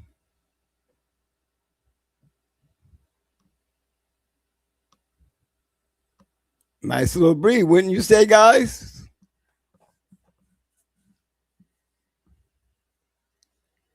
Double bred, hunter red.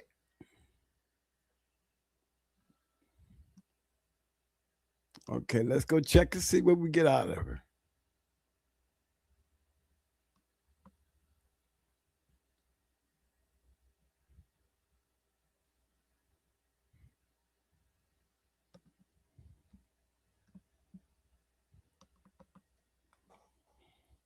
Yeah, that's that. Yeah, she's spinning up there. We got Xena. They got her bred to, well, we know they ain't got nothing listed off the Luke Kane breed. We got one off of Buddy, though. We got Xena there. Yeah, she's moving a little slow.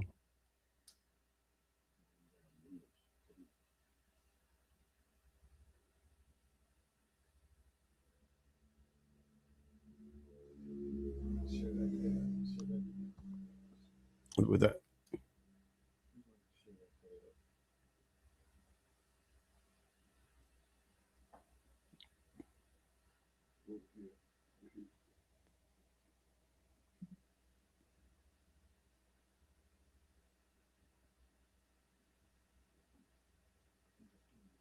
Mm-hmm. Let's see what Jenna came up with. That's obviously Stephen Braden. Blinken's just big bubble. Look like we got a line going here. Double bread buddy.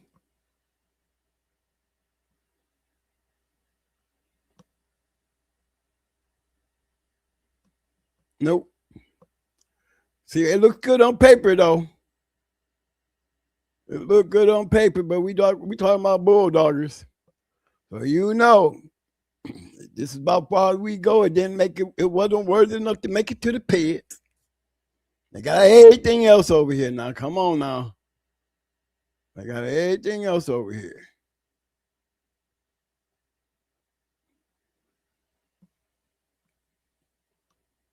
Now, buddy, for dog of the year, you notice he wasn't bred much either.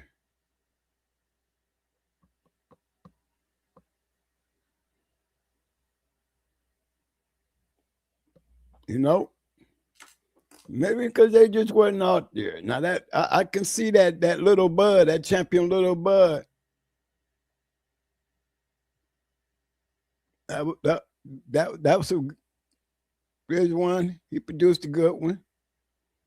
He just went another direction with it. They added that Jeep to it. No, not they went another route. They bought the Jeep Rebel and crossed with it.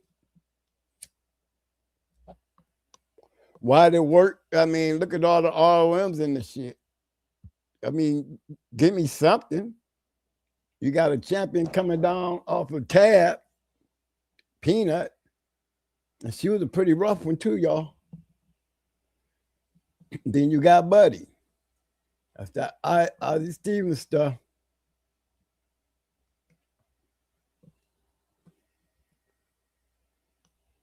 Anybody got anything to say about that before I go cancel it out and move on to the next thing at hand? I done took care of the scratch liner shit. Now I'm ready to go diving into some other stuff here. You know, I like grabbing these old books and stuff and like pulling up stuff that's, you know, interesting to me that I think to be interesting to y'all. You know, I showed y'all the scratch liner move.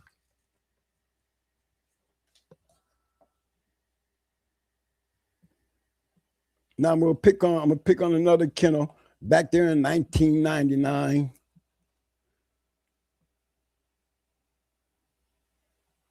Let me get back here to my show.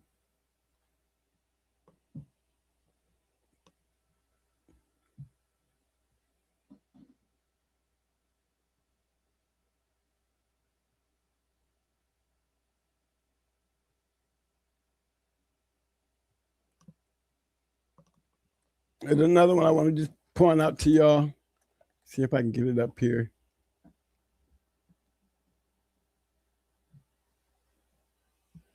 Remember I told y'all, I said one of the more familiar ones is like Jihad. See Jihad back there in the 1990s? This is when they was first getting out there. It was a little rough for them though. You see my people up there, okay, I'm down here looking at report number 1464.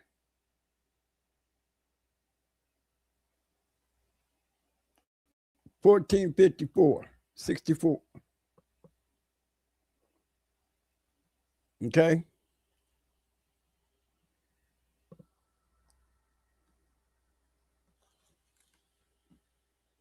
Okay, here's another one. We go another page. They still trying though.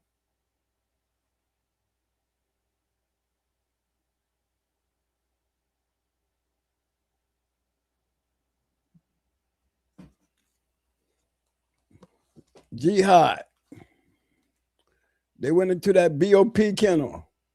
Had a bad night. Now keep in mind now, Jihad was this is when they were just starting out. And if you notice, they was getting around. You know, now they up here in the Detroit area. You know, before that they was down there in the Ohio area. So they was getting around, and we know where they from. They from that Virginia area.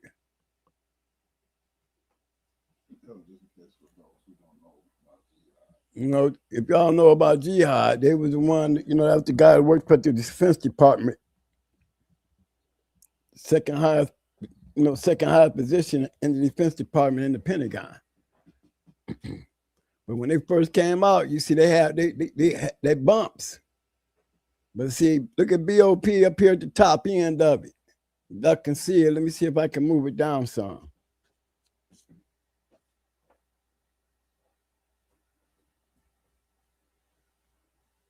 So y'all can get off from all the.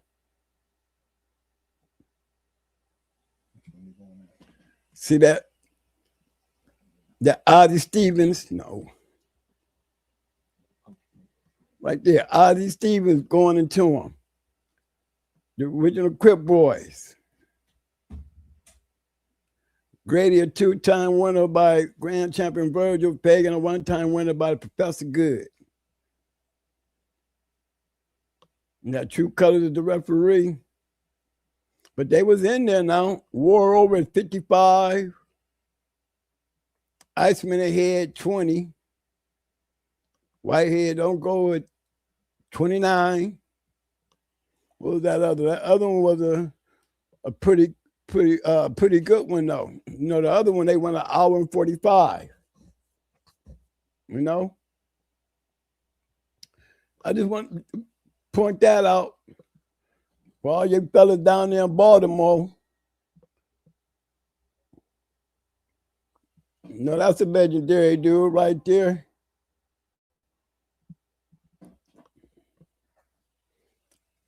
Baltimore Ron.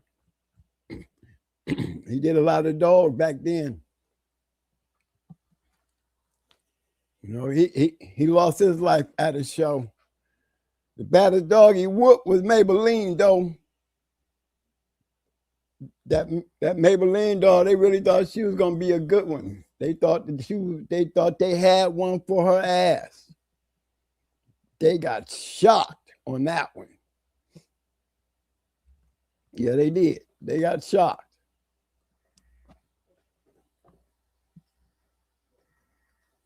Okay.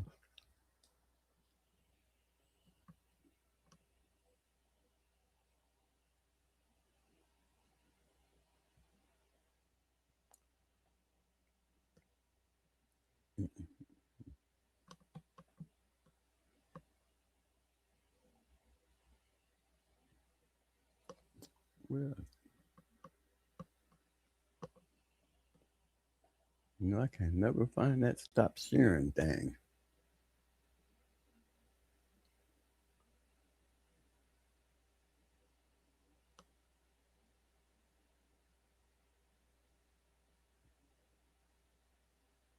There we go.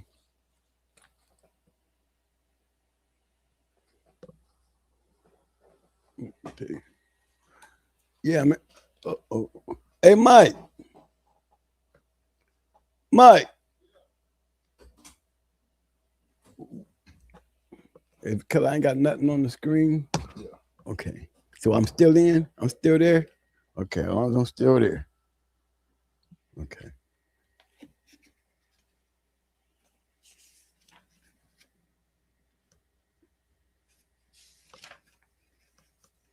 Page 32.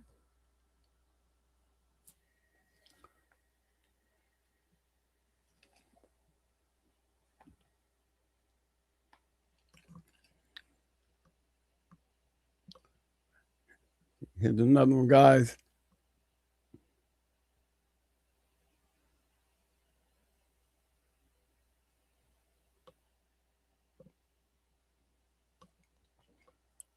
Next one I wanted to show y'all, man, which was a good one, man. This show here. Okay. Can you give me a chance? I'm going to read the patch number off. 16. I know. I'm just saying. I mean, you didn't give me 1620. Guys, where I'm at. Let me do this. 1620. I can't make it get no bigger.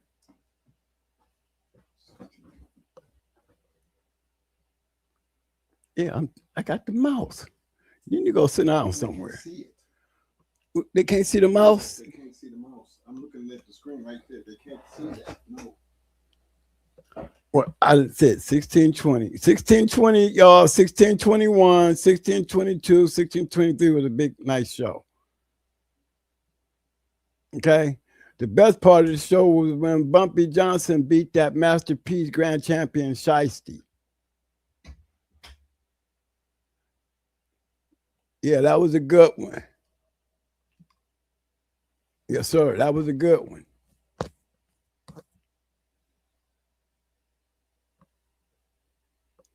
Let me see if I can make it big enough for y'all can make sure y'all can see this stuff.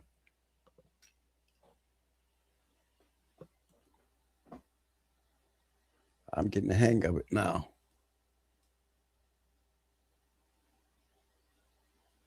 Bring it up just enough so y'all can see it. Okay, first one was against, that's Roadblock, y'all. Roadblock Bumpy Johnson. Roadblock Bumpy Johnson, the son of Grand Champion Standing Man Shiesty from a wild side breeding. Bumpy handled and conditioned by Mr. T. Shiesty turns at 23. 3 each, and at 58, Shiesty takes an 8 count and then don't beat the clock. Didn't say he quit. It just say he didn't beat the clock. You know what I mean? He stood there for eight seconds probably, and then decided to go ahead and take off. You know, that ain't gonna get him enough time to get over there. Okay, another good one, man, was that China show was pretty good too. Red 2 pounds over, China 2 pounds under. Both looks like they rather be someplace else. China don't run his third in an hour and 2.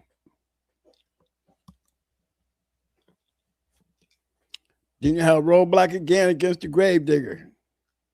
31-pound females. Sasha, wild side cross, conditioned by True Colors. Handled by Pookie. MIA, a black 2-time winner from a Standing Man bloodline. Handled by McNasty. Mia comes out like a loose cannon and Sasha hangs it up by a nose. Mia don't do her third at 34. Now remember y'all how these 31-pounders is. I told y'all how Pandy was. You know, and believe me, I'm pretty sure we seen Bumpy Johnson. Now we didn't see Bumpy Johnson knock one off. So you can just about imagine knowing the dogs that they be bringing, you know, this was going to be a good match anyway. But just think about it, y'all. Just imagine now, me a 2-time winner off a Standing Man, handled by McNasty, you know, and then Gravedigger coming in there with his Sacha Bolio wild side cross, conditioned by True Colors. So one thing for damn sure, we know she came in shape. Gravedigger making sure he took care of that end because he put a good conditioner on her. Okay. The last one, patent tag Smokey going against Masterpiece Too Sweet. Smokey a black from a Snake Bolio cross. Handled by Tag Sweet, a brindle from the Booker T bloodline. The Booker T bloodline, that made it a short night. That show was over in 12 minutes. Sweet stops in 12. You know, Master P had a terrible night, didn't he? Uh-oh. Yeah, Master P had a terrible night. That's what I say. What you think?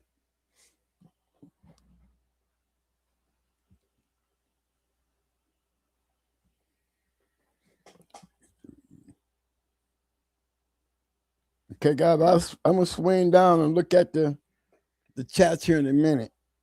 Make sure I ain't missing nobody. I don't want nobody to see like they were missing anything. While I'm over here, I'm gonna take y'all to this one here. What was a good hell of a night.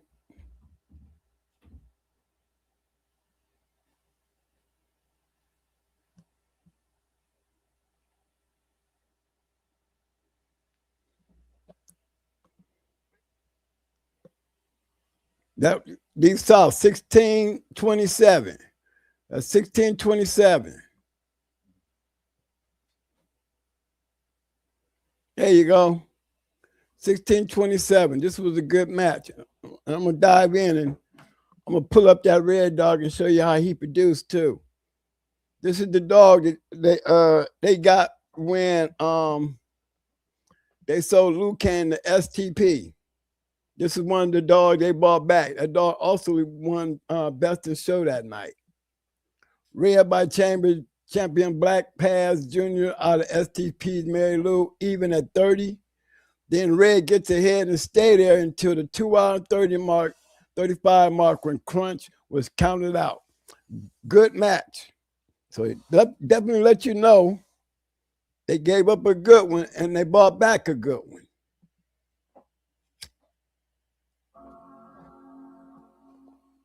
You know what I mean? So just wanted to point that one out to y'all. I like going through these matches, man, because, you know, it just takes me back into those times, you know, when, yeah, they was bulldogging back then. You know what I'm saying?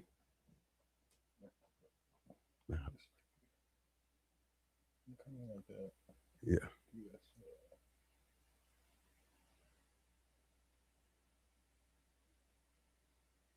Oh, Lord.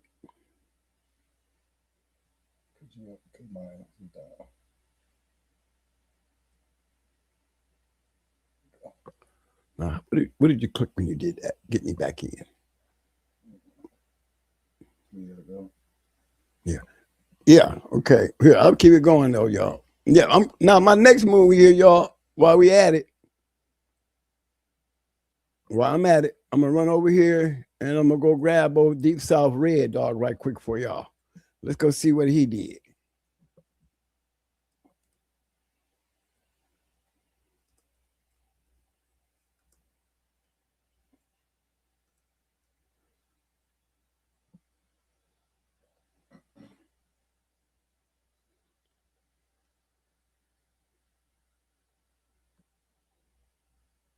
I'll be right with you, fellas.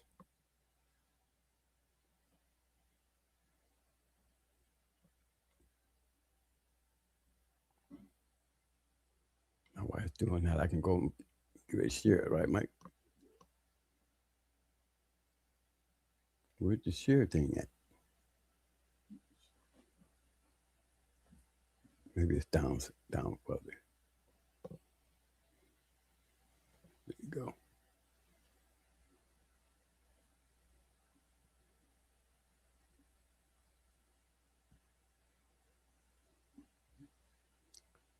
All right, there go Red. Deep South Red.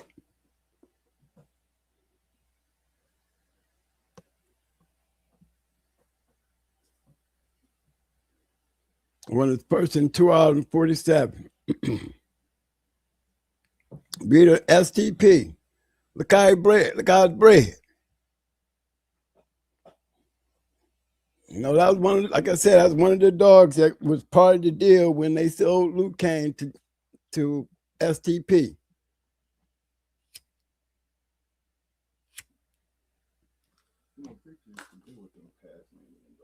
I mean, yeah, you know Rick, man, from Rochester. That's who Pat meaning. That's who that is.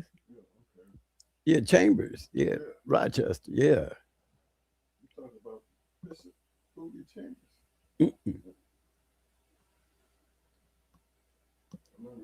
Offspring. Let's see what he did. Best in Show. Yeah, he got Best in Show that night and Game in Show. Try to see his offspring.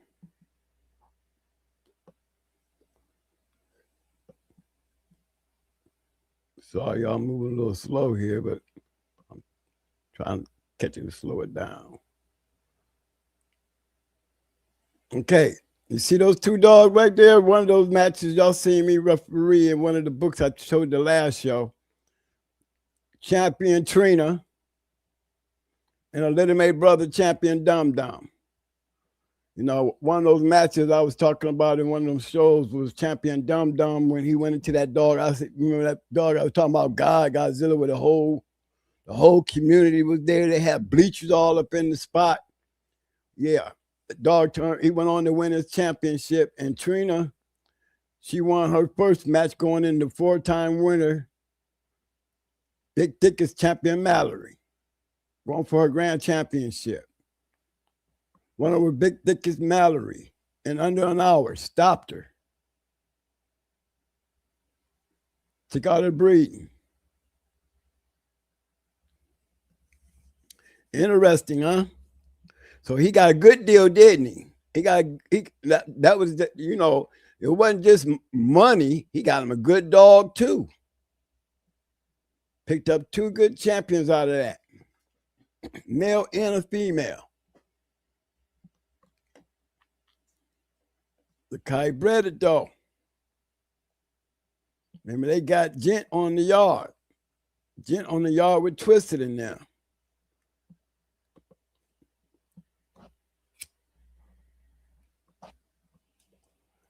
No, I had to run across that since it was in the book. I figure I'm just catching. This is my 1999 book, but I think it's the September edition. I think that was September-October edition.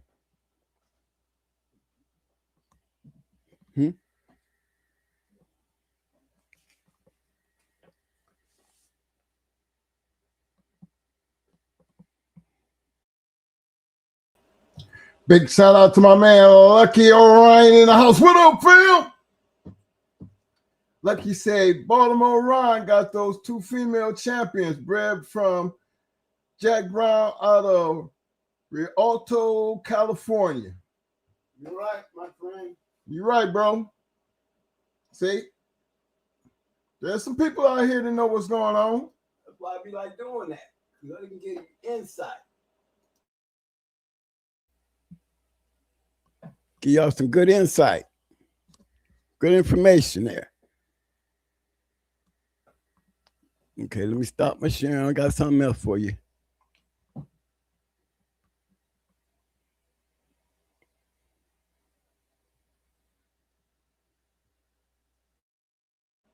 Big shout out to my man John Johnson. He said, read some of them old match reports, twin. I like when you do that. Well, I'm going through them. Okay, I'm gonna show you Black Ice here in just a second. Got you, fellas.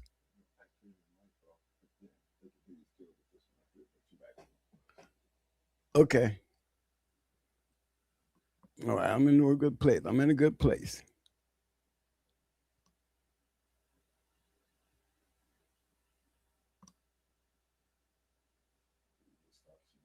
Mm-hmm.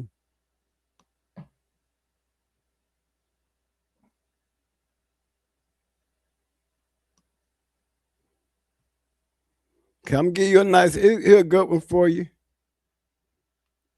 Here we got Black Ice going into scratch, going into scratch lines going into Black Ice. Leonardo. Match number 1361. 1361.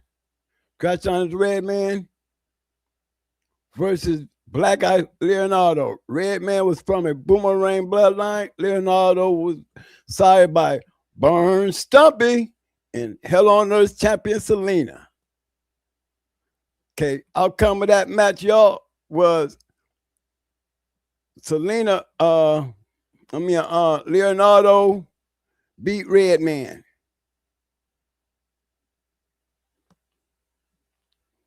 You know, see, keep in mind, back then, Black Ice was just coming from Puerto Rico when he moved over here. And like I said, Scratch Liners is up in Jersey. You see what I'm saying? still can't be talking about the police. You know what I mean, fellas? That's all. Point out. Okay, here's another one I wanted y'all to look at.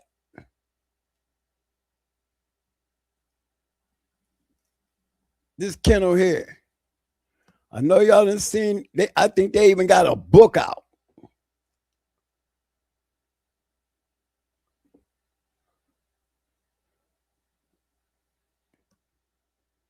Yeah, I think they even got a book out. They up there that way. You catch them.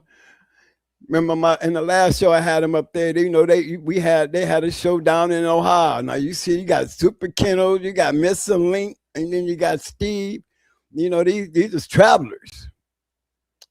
Believe me, ain't none of them except for Mr. Link and Super Kennels in that area, and they from down south. They from down south. You know, the last ones I brought up to them, it was on the show, where I was refereeing one of the shows. Ohio Cash was there. Let me see. I think Mama was a referee in Behinds. It was one of those conventions. And I refereed one of the matches. But that's a champion. 46, 20, and 2 hours and 6 minutes. And if you notice, that down rest stuff, you know, that's what you call producing and running your own line of dogs. You know, that they did. And like I said, I think they even have a book out.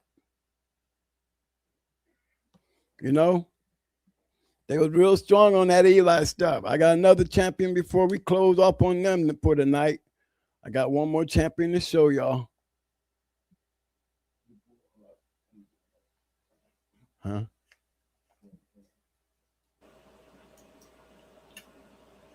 My man Lucky Orion said Don Rest was out of Maine. If he was out of Maine, well, you see, I know we got like this one right here. Johnny Hat.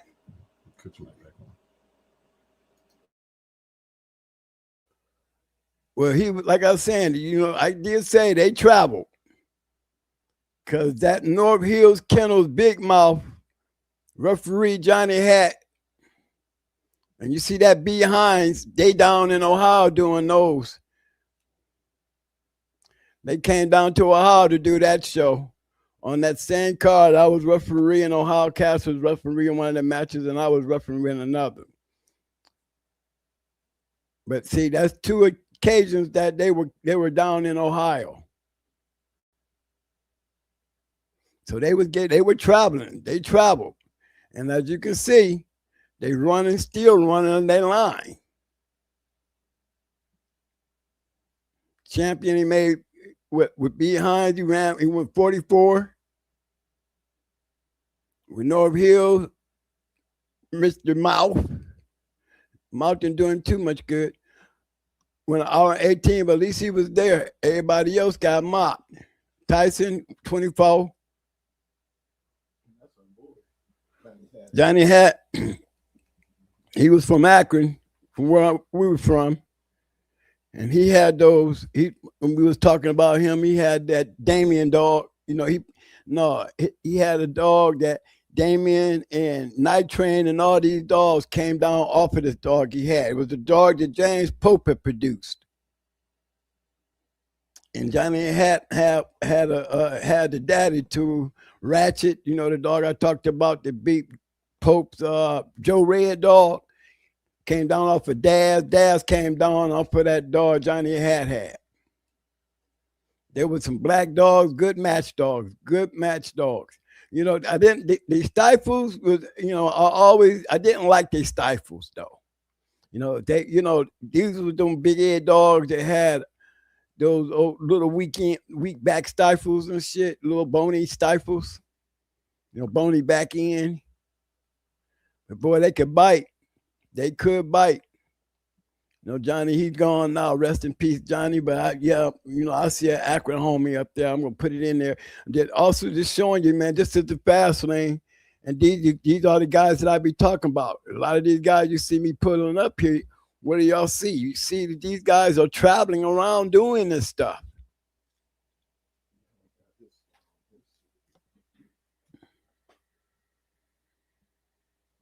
You know, Johnny Hatch should have had a star. Everybody know him. Okay?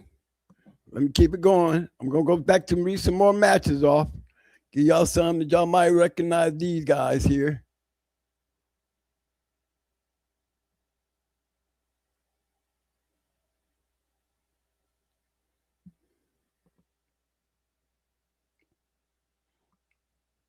Here's another one. John Master Kennels bed low against the MLP Piranha 2. Bed low by Untouchables Johnny Boy out of Cyrus Zelda. Piranha does some early driving, but you don't go at 58. Referee Mr. Locklear, you know, the only surviving member of the Untouchables up to this date, you know. Next one is Untouchables Playboy against Killing Kennels Theodore. Theo, a red and white two-time winner. Playboy, a black by champion lefty. Theo don't run his second in 28 minutes. Theo was one away from champion. That's what I talk about when you go messing around with them fast lane dogs, you know. Okay, we got the next one. Untouchables Ozone. Dangerous Crew Sammy. Ozone, a red nose by champion Beamer. Handled by TJ. Sammy, a low posse bloodline, is picked up in 30. Picked up in 30. Another win for Untouchables. So if you want to take it like it, you know, they didn't win 3-0 so far tonight. You know, put it like this. Look, the number one was down off of the Untouchables, John Boy. Number two, Untouchables. Number three, Untouchables. Now let's look at this fourth one. Herbert Slider versus Ready to Die Kennels Pretty Boy. Now, Slider, a red nose by Untouchables. Hugo out of Hubbard Samantha, handled by Shane. Pretty Boy don't run his second at 24. Look at the referee on that one, Baltimore Ron. Now, Alderman's top dog man. Oh, and I don't understand why Ready to Die they ain't get a one for Ready to Die. Because Ready to Die, maybe they wasn't all that recognized back then at that time. But Ready to Die, that should have been a one there. Yeah, that should have been a one there. Now, come on now, let's look that over. That's what you call a good kennel. You know, see, that's the kind of shit that would have me calling Untouchables and them trying to breed to they shit. You know what I'm saying? This is if it's me, I'm looking through the book and then I go and I see all this buck shit. You know what I'm saying? Because you know that's what them Untouchables was running. You know what I'm saying? That's what draw the attention. Because one thing for damn sure, I don't know if y'all remember back in the day when old dude was talking junk about his Mr. Nobody. He had that, damn, what was that dog that got caught up in that raid down there in Akron? No, it was no, damn, what was that dog? Steel Fires. Damn, y'all, I can't remember. But the old dude he used to call Mr. He called himself Mr. Nobody. And the reason why he called himself Mr. Nobody is because, you know, nobody ever gave him the credit of all those great dogs. I mean, even down to Loghead. No, he had Gaston dogs and he had Untouchable dogs. He used to be on Pro Show. They used to call him Mr. Nobody. No, he has some good dogs though. You know. Now I want to go ahead and move this one down. I can't leave my peoples out. Gotta bring in my peoples. Sean B in bad anti-bad companies justice. Now, we know that's we can't really call that a bull's dog, but we can kind of call it a bull's dog, can't we? Would y'all agree? I always said Sean B, that dog was a bull's dog. But in the same, that's the Sean B that had Red Ace in them, the litter, when I went up to pick up the puppies from my KP. That's who had them. But look who we went into. The Can-Am boys, that's some traveling. Red Push Rod, they go Ozzy. You know that's all up north, up New York area. And then last 187, you know, he Florida. They beat him in 2 hours and 7 minutes. Look, now you tell me, look at that game, this injustice. Now, do you think he got that from the Pasmus Rage side, or do you think he got it from the grand champion Buck Bondi side? Me, I'm going with Buck. Why? Because that's a double bred Buck dog right there. I think BB is off of Buck. You know what I'm saying? Put good dog behind it, though. It's definitely bred good. Definitely bred good. But look at that. Beat the Can-Am Bulls Honcho in 1 hour and 8. But boy, that 2 hours and 22. And then he went up 3 pounds from the first time he went out. Looked like he was finishing them quicker at 41. Went 2 hours at 42, damn near 2 hours and a half, a little short. Number 3, he went in the last 187. That's a male at 44, went 2 hours and 7 minutes. Look at the referees, all 3 good referees. This is the kind of shit that I call fast lane.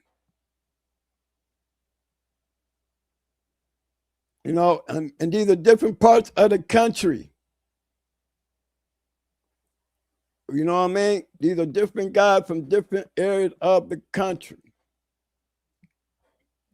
This is why I always, you know, reiterate that, you know, the difference between being recorded and not being recorded. Because how will we ever get to see these good matches like this? You can imagine, you know, Can-Am boys is the ones that, you know, had the Beetlejuice stuff. You know, had Beetlejuice, the little mate's sister, the Beetlejuice. They were both champions. Sean B was the breeder. Not only the owner, the breeder. Okay, while y'all looking at that, I'm gonna go pull up Sean B pedigree. Okay. Y'all notice how Mo be getting emotional when Mo got to go get his boys. You know, he always talk about, you know, like people like Sean B, you know, Jihad, B. Himes, Johnny Hat. You know, Mo gonna go in the book and he gonna tell you, man, I ain't just talk about these boys because they hung around the neighborhood. I'm talking about these boys because they get out, they get on that road. I'll show you. I hear my receipts. These boys just ain't know anybody. These boys went out and put in some work. See, when you grew up around and you've been around that type of life, when you start talking about these bulldogs, this is the kind of, you know, this is where we at. Now, I don't know where everybody else be at, but if you out there moving around like you see these guys moving around, remember, look how they moving around. When you traveling like these guys, you're going to find yourself always running into the same people. And then most of the time when you ain't running into them, you're running with them. So, you know, it's a difference. You know, when we talk about this, you know, it's just talking, but when you see it, it's just shining a different light on what you're looking at, because that's what's supposed to matter. They do have receipts about all these people that we talk about, because we wouldn't be talking about them if they wasn't doing what we was doing, or what we basically was doing what they was doing. So everybody, you know, that was the community right there. But you notice everybody was doing dogs. They wasn't talking about shit. We ain't hearing the conversations. We just showing you what they was doing. Sean B. Go ahead, man. You ready? Sean B. Champion Justin. There's a picture of him. Now look, he looked like a damn Mayday dog if you wasn't paying close attention to it. Look how he looked. This is 20 years of STP's very best in one dog. Did it the hard way, winning over first-rate competition 1 hour, 2:22, 2:08. Yes, he did. Oh, that was that Virgil down there. Look at that shit. I mean, he ain't got nothing but match dogs in his second generation. God damn. I mean, look at that. See, that's what you call breeding bulldogs right there, y'all. Heavy bred Aussie, though. You see that? He definitely Homer. He got that Homer. They got that Boyle. You see it up there, Black Pal. That's a Bulls dog. They started crossing that Bulls and Bucks shit way back then. Oh, yeah, they was crossing that Bulls and Bucks stuff back then. Yes, it was. Remember, they did that with Clean Mary. Yeah. G Soft. You remember Victor was talking shit is why he changed from that past shit because he got tired of losing. Wasn't pass. It was the Latino founders. It was the Eli dogs. The Eli dogs? Yeah, when it was the Latin boys. He didn't got tired of losing. I had to change Yeah. He got tired of losing, messing with that Eli shit. He couldn't win. He had to change up. But that's a damn good breed. I mean, me personally, you got STP's BB being bred back to Sean B's Boomer. He must have really liked it, Boomer. I wouldn't have mind either if I'm the one produced the damn dog. You know what I'm saying? So you know Sean was up there around STP. So they got, you know, that's what you call good breeding right there. And good way to get a good dog. That's how you guarantee shit when you're doing shit like that. Remember, we see, if you look at Red Ace had that same kind of pedigree. Her second generation, they had nothing but a bunch of registered mares and champions in it. They're going to give you something. You know, and there's a few of y'all out there that, you know, y'all will find Sean B in your pedigree.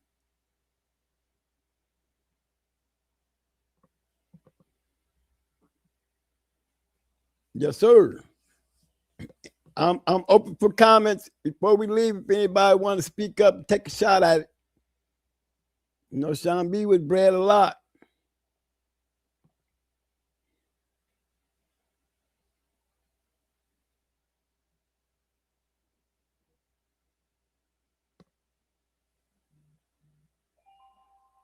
I'm going to go to this one first. Sean B. Lulu.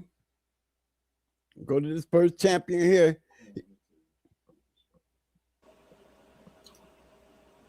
Hey Mo, my man Cool Bean said, I would say he's a bug dog going off time and looks and traits. Exactly. That's what I was getting ready to say. You're right. You back That's up, what I Mo. was speaking. Yeah, that's exactly what I was saying, my man. That's like I was saying. You looking at it, you look like a buck dog, right? And that's how that buck shit pull out. That's how it shows itself. You know, it's definitely how it shows itself. But I'm going to tell you something, man. The damn dog is bred to be matched. You get the right ones, you get lucky. No, I don't call it luck. Going through the litter. This dog right here beat the highly regarded champion Ariel for her third. Female. Champion Chili. Look how she bred. Now they done went and put some more good shit behind it. Champion Tuffy. Double bred Tab. Well, we know Red Boy works with Buck. We know Jeep works with Buck. Don't forget Yellow Buck and Champion Miss Nico. Yellow Bucket champion Miss Nico. Produces a Sarah Kale. And Little Buck. Little Buck is the dog we used when we made the Stone City Mayday cross. Remember, we had Jeep on top of all that. You know, we had a lot of Jeep in this. Don't forget our bottom side coming down off the Bruiser dog. We had a lot of Jeep, had a lot of Buck. Then we bred that to cross that into the Mayday stuff. A lot of Buck, more Jeep. And it will work. You know, just the concept of good breedings too, though. Why else shit look like they shit, Mo? Okay, I mean, I hope y'all taking close notes on how to produce a winner back in the day. This is the way they was breeding. That why our shit look like they shit? Yeah, that's why our shit look like they shit. Everybody had a formula.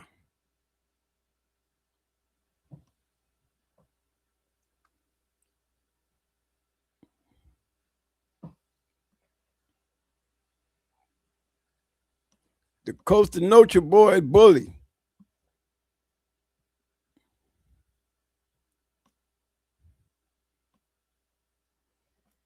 Another champion.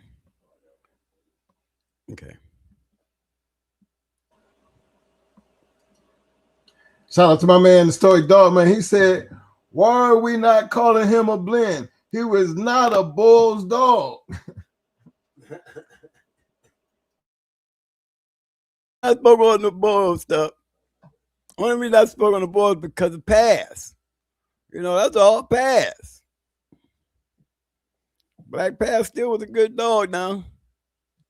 Here go another one. Costa Nostra's grand champion, Bully Boy. AKA Bully Boy, Costa Nostra's a legitimate grand champion, beating 2 4-time winners and 2 2-time winners, is now producing good dogs such as Champion Kathy Jr., 4-time winner, Herbert, Bulldozer, both 1-time winners, Mikhail, 1-time winner, and Herbie, 1-time winner, just to name a few. Let's see how he bred.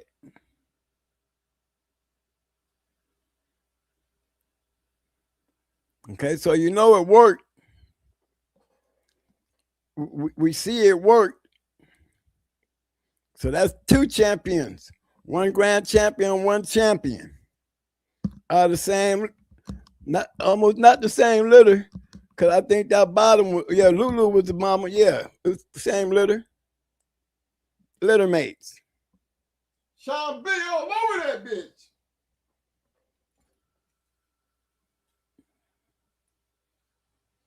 You know, another good dog. I'm gonna take you back up there. Let's look at the change. You bring that tab in there, boy. He got light, didn't he? Looking like a tab dog, but you still see the buck in him. You can still see the little white toes when you start adding that tab. Remember how our dogs looked like when we bred Pretty Mama into our Going Hard dogs? And they was looking like they had that color. That actually the color that's on my my thing. That's Pharaoh. Pharaoh and him. Look at that color. Yeah, yep. She was a red boy that coming off of Beetlejuice. Red boy, heavy red boy. Cross that into some Going Hard shit, and it worked. Still worked. Had Pharaoh, Kenfo, and Roger Ramjet. So the cross definitely worked. I know when I go back to the dash, y'all look at that picture I got on my logo. I think that would be Pharaoh.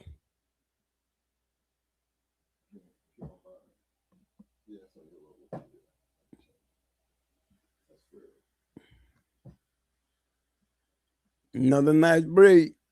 Y'all want to go see what he produced? Let's go see if we can find one. I wasn't even done with China Beast yet all the way, but since we over here, I like looking for these registered mares. You know, sometimes they say they be registered mares. We can't find. We got 19 dogs here. And already a handful of dogs we don't see no champion. Okay, so we might not find that them all 4 of them. You see that? We ain't find one of them. Not a one.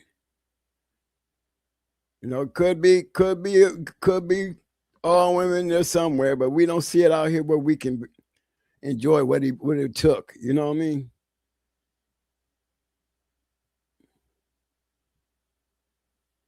But another nice looking dog there. Coast to North Joe's. Bully boy.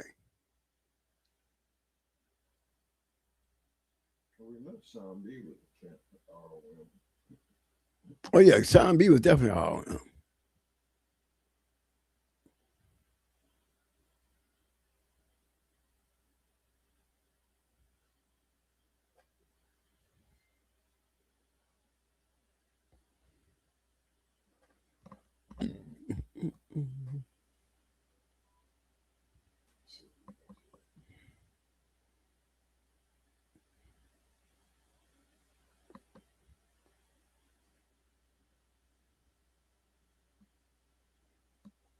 Okay.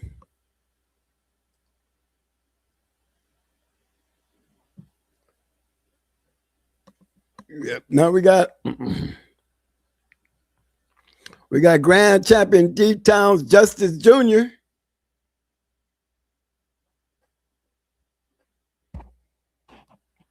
Justice Jr.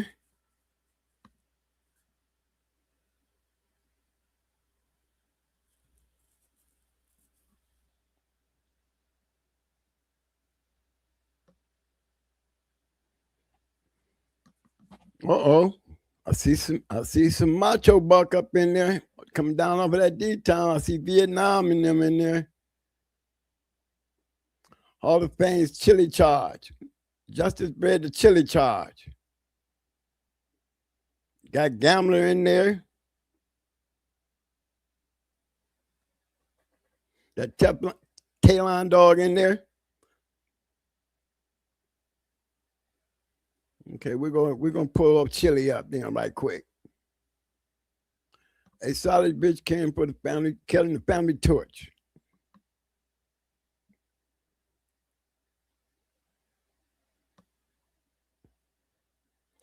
Well, you see, I'm definitely double bred Virgil. I'm definitely double bred Virgil. Got Virgil on the top, Virgil on the bottom. Matter of fact, we double bred Virgil down there on the bottom.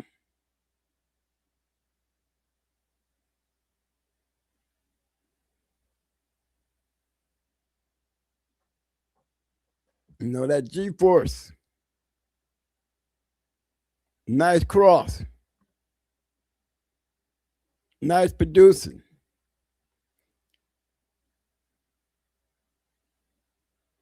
Let's go see what this out is down here.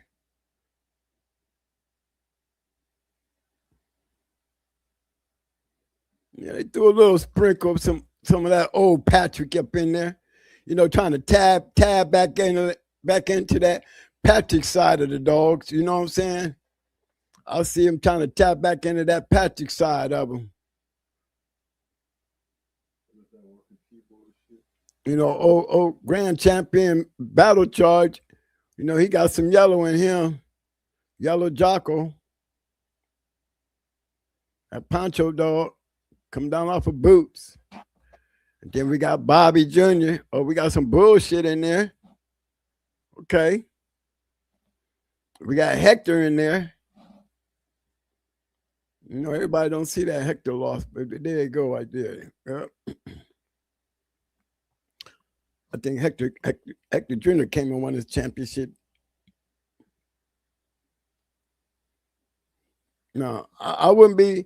This ain't nothing but a battle cross here. You know what I'm saying, y'all? This is getting down to being nothing but a battle cross. But I can tell you, I'm gonna tell you the highlights of it. Being coming down off a pass, You know what I'm saying? Coming down off of pads and you start adding it all, putting it all together. You know, Pads was a heavy Patrick dog.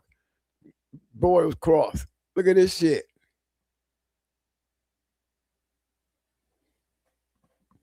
That's a lot of Patrick dogs up in that shit, y'all.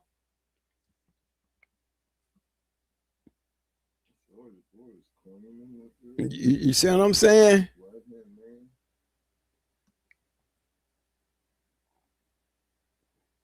See, nice ass cross. See, it look different when you go to break it down. Now, when you look back here, we see what we got. Now, when we go back here and look at it again as a whole, knowing what we see back there, y'all can see what I'm talking about when we start talking about putting it back together. What did I just do?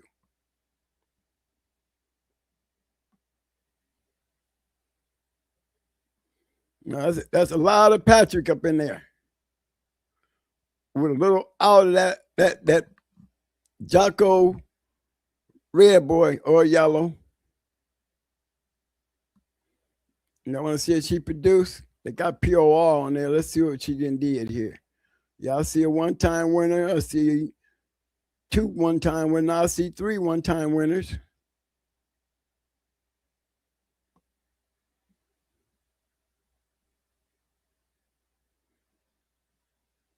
Orange County, yeah, he's still there.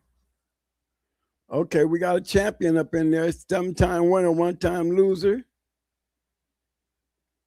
We got Hard Rocks Smiley, 1-time game loser. I mean, well, I guess he's a champion. Yeah, he's a champion. You got grand champion, a 6-time winner. Let me go pull up Smiley. Maybe I get a better look at him with this one here. There goes Smiley.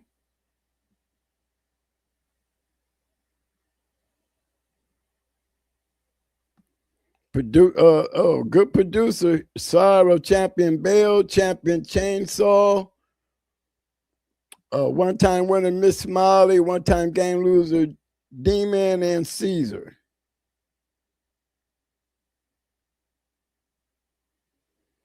So we know what the bottom look like. This, like seeing REP's name in here, we already know it's gonna go back to some boils. The funny thing about it, as you can see, they tried to tap in right in this area here, trying to bring this back over here. You see that? Watch what I tell you. Keeping that gameness, keeping that spiky gameness in there. Too many losing. Let's get some shit up in here. Help this shit. See what I'm talking about? Still heavy Patrick. Bones here, bones here. So we already know all that is boils. All this is boils. This whole thing right here, we're going to get some boils out of this. And then we got that little quarter out of double bred yellow.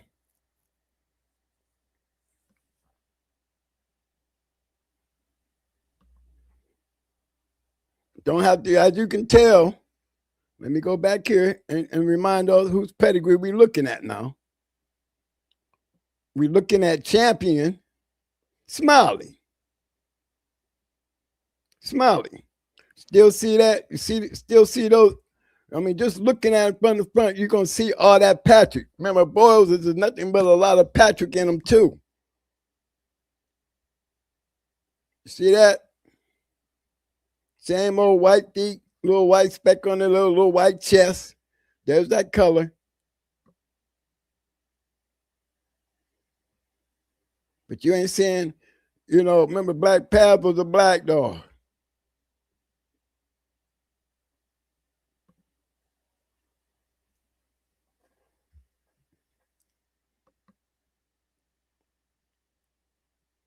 Heavy boils with a touch of yellow in there.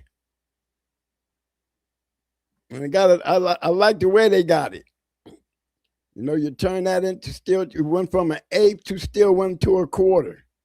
when you put the top and the bottom together of the yellow Jocko cross that they put up in there. You know what I mean?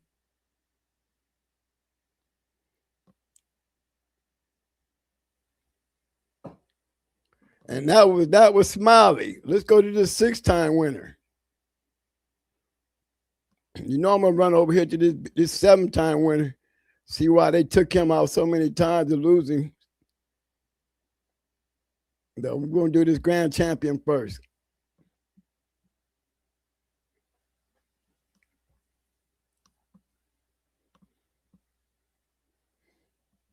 If y'all looking at these pedigrees, man, you y'all still seeing a formula.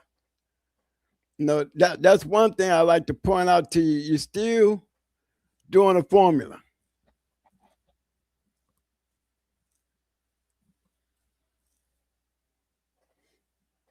You got somebody talking shit. He said, what's his name? Boume ran circles around DSK's Chop in a row. Both dogs at 20 months old. The hound picked up Chop as he was about to quit in 20 minutes. Boume won 6 matches, 9 going over 45 minutes. The young dude that got him had it in his blood to roll him 25 times in the first month before he knew what a match was. None of the dogmen in the air wanted a piece of Boume. Boume was passed on to another dude that got him killed by the law after previous owners fell ill. RIP to another great bulldog. Well, let's see how he bred. Well, we definitely understand and know the bottom.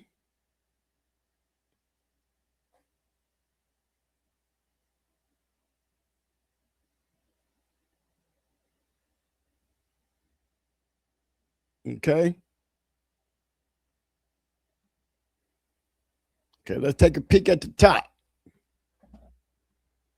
I mean, 6-time winner, rolling like they was rolling him. He had to be rough. No wonder.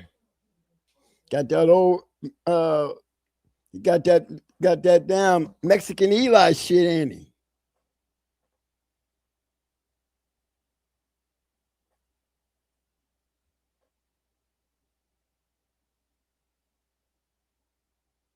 Yes, sir.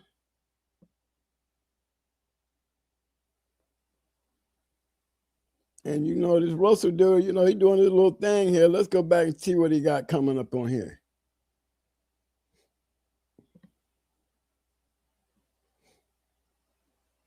No, I'll put it like this. He took a good female and bred it to a great male. That's how I would look at it.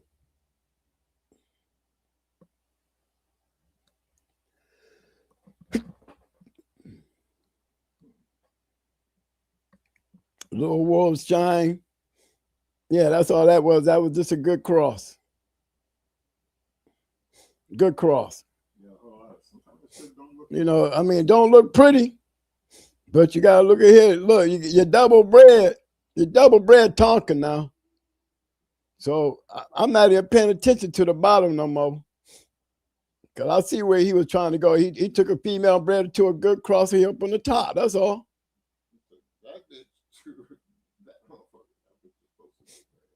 You know what I mean? A double bred Tonka.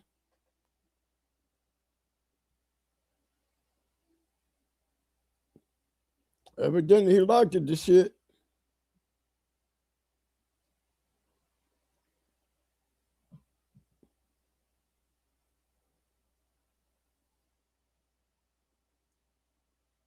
Dog, can't say he ain't bred good, champion Tonka. Shit. You know, he must have been a biter. He must have, you know what I'm saying? And he got that Mexican Eli in him too.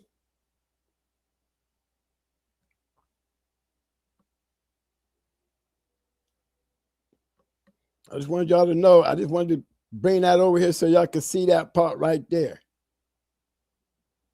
All right, that heavy stompernado. Just wanted to just take y'all over another stage here. Man, this shit is double bred.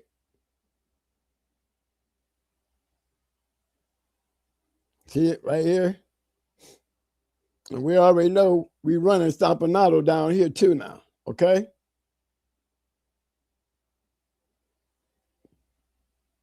Impressing, but you can still see a formula there. When it comes down to that champion, you know, it's still a formula right there. It's still a formula there. Major factor, Stompanato. Wouldn't y'all say? Stompanato.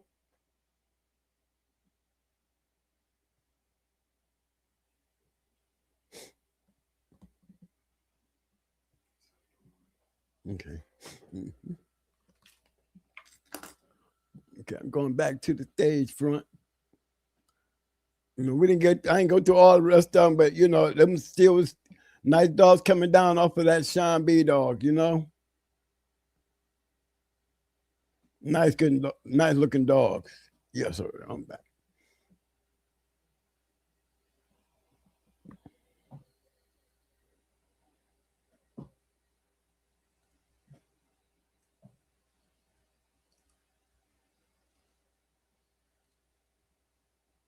I guess Mike is checking on the.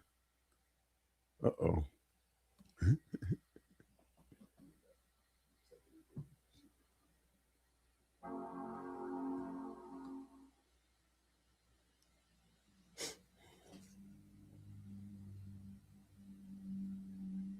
Yes, sir. Mike will be back here in a minute, and I'll be back up here with you guys in just a second here.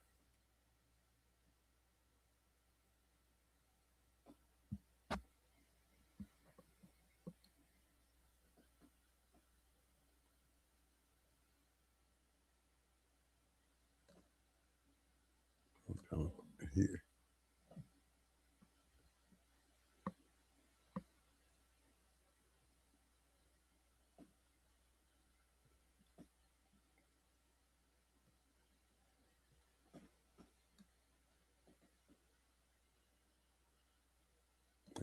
Okay. Good.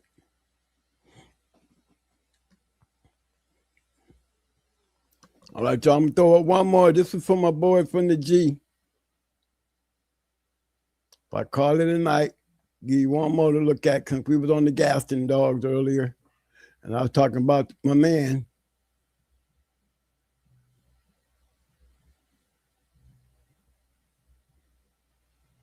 His pedigree right here, y'all gonna be champion loghead. Gaston's champion loghead. Coming down, double bred champion boy. I mean, yeah, champion Gaston's champion boy.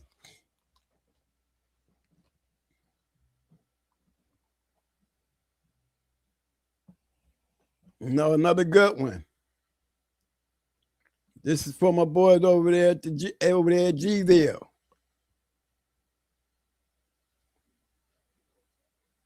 I would call that a heavy patchy dog, right? Even though we got some Jocko up in there.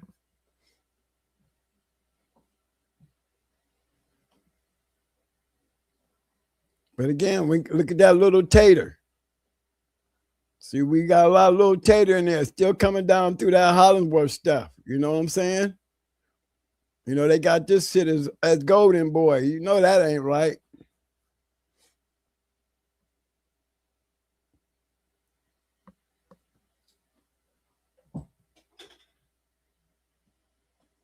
You know that ain't right. But we know, we all know.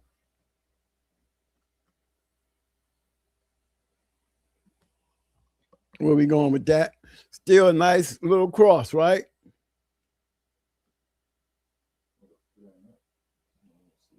No, it's coming back.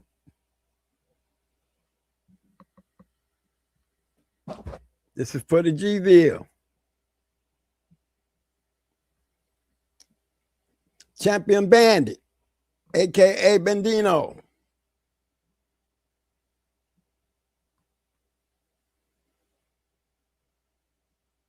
This is one of them breedings.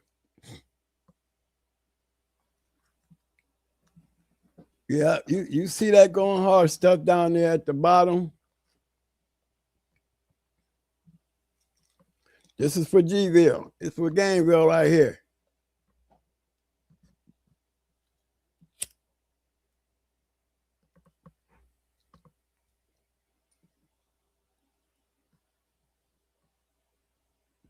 Now, if y'all looking at that pedigree, you see a whole lot of Patrick up in there, don't you? Got just enough red boy. You're gonna get the red boy because we're gonna get it. We got a lot of yellow up in there. Now on top of that, you got Marlowe's Chance and Mellow Yellow.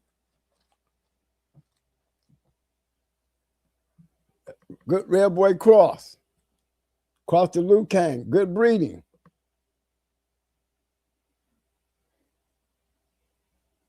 No, both dogs. Brad and Luke Kang.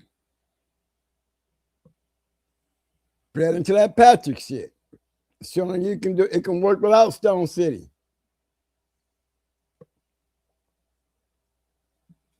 Stone City, that was a lot that had to do with Little Mayday. That cross was going through Little Mayday. This cross right here going into the Patrick dogs was going through Brat. So it worked both ways.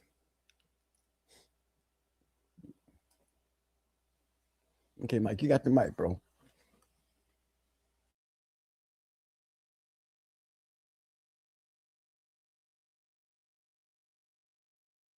Go ahead and turn this back over to Mike. Yo, big shout out to my man, Mr. Michael Brown. I see you, fam. Again, y'all, Mike, let me know before I leave. You know, that's still hold on. Y'all, before I leave, I just wanted y'all to check out the breeding. There's still a formula there.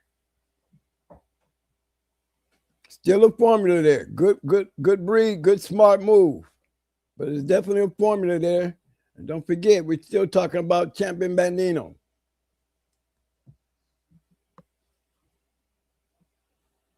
Yeah, he's in our book, the Yard book as well.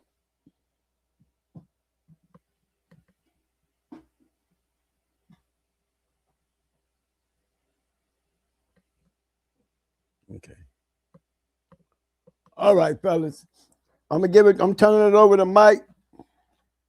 Y'all have any questions before I shut it down? You know, shoot them over to Mike. Mike will bring them up for you. Tell me if you enjoyed it, man. Tell me if y'all want more of it. I'll do more of this. Just let me know. All right. Yeah, I appreciate big shout out to my man Supreme Excellence. I see you, fam.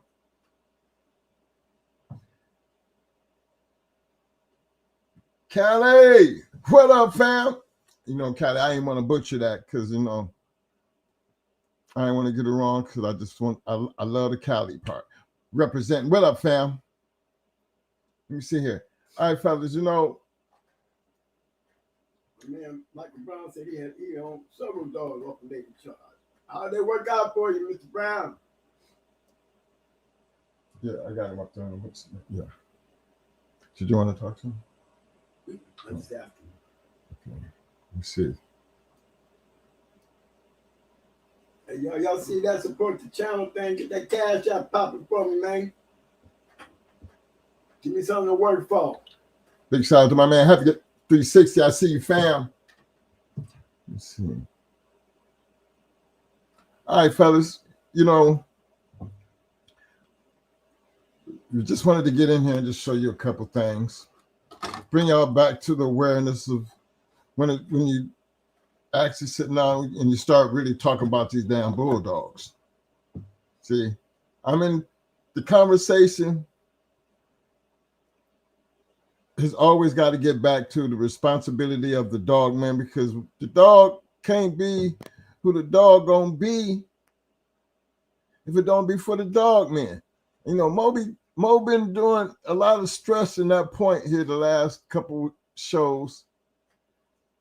And I'm hoping that it works because all we can do is relate to the past, but regardless of the past or the future, it's about the facts.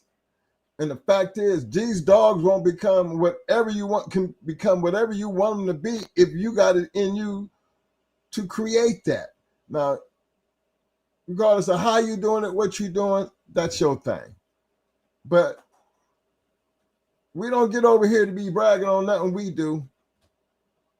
What we trying to do is show you what everybody else was doing so you can understand when he's talking about people like Sean B. I know y'all have heard Mo say my boy Sean B plenty of times.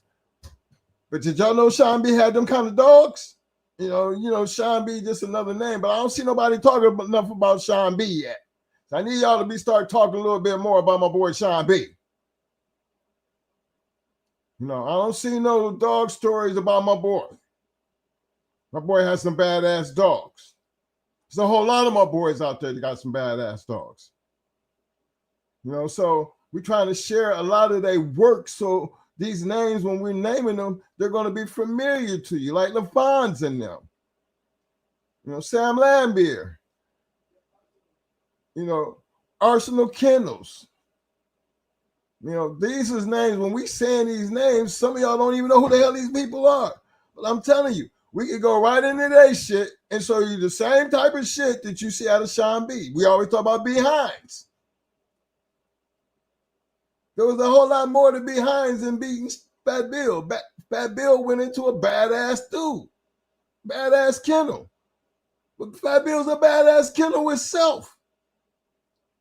So just to show you, these things happen on a regular, really.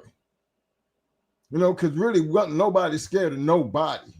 You know, we always say that, but we know there's just some that, you know, it's still a gambler's game, and there's some you just don't need to be messing with. Everybody has to accept there are just some people that, you know, you just don't need to be taking chances with. Now, some people, you know, they took them chances. Why you think Tornado became a 10-time winner? That means 10 people took a chance to try to go beat this dog. Now, we can talk shit all about the competition, but no, you can't, because we're talking about the great Kenny Allen. Hold on, slow down. Even he got his limits. We know he got his limits. Why? Because we can relate him to damn roster man. You know you didn't want to go in the roster man because you did everything you could do to prevent that from happening. But we still can't look down on Kenny Allen because we talk about Kenny Allen. All right. So this game had as many twists and turns. You know, the stories that you hear. You know, you put stories out there like that and putting people on blast. You know, that's a, you know.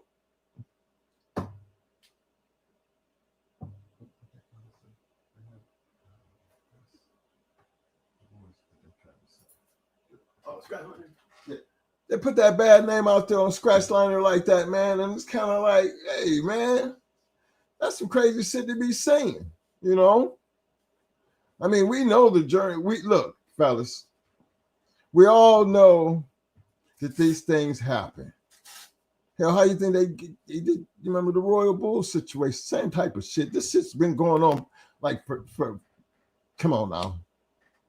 But it's, you know, you shouldn't put tags on people unless you know. That I think that's that thing, you know. Go get the paperwork.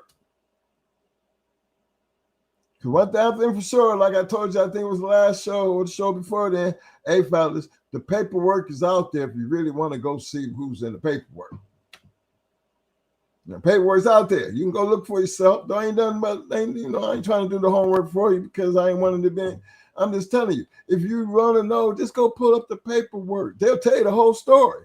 Now, they ain't going to sit no names, you know, but as far as defendant-wise, the defendant, they ain't going to be all over that motherfucker.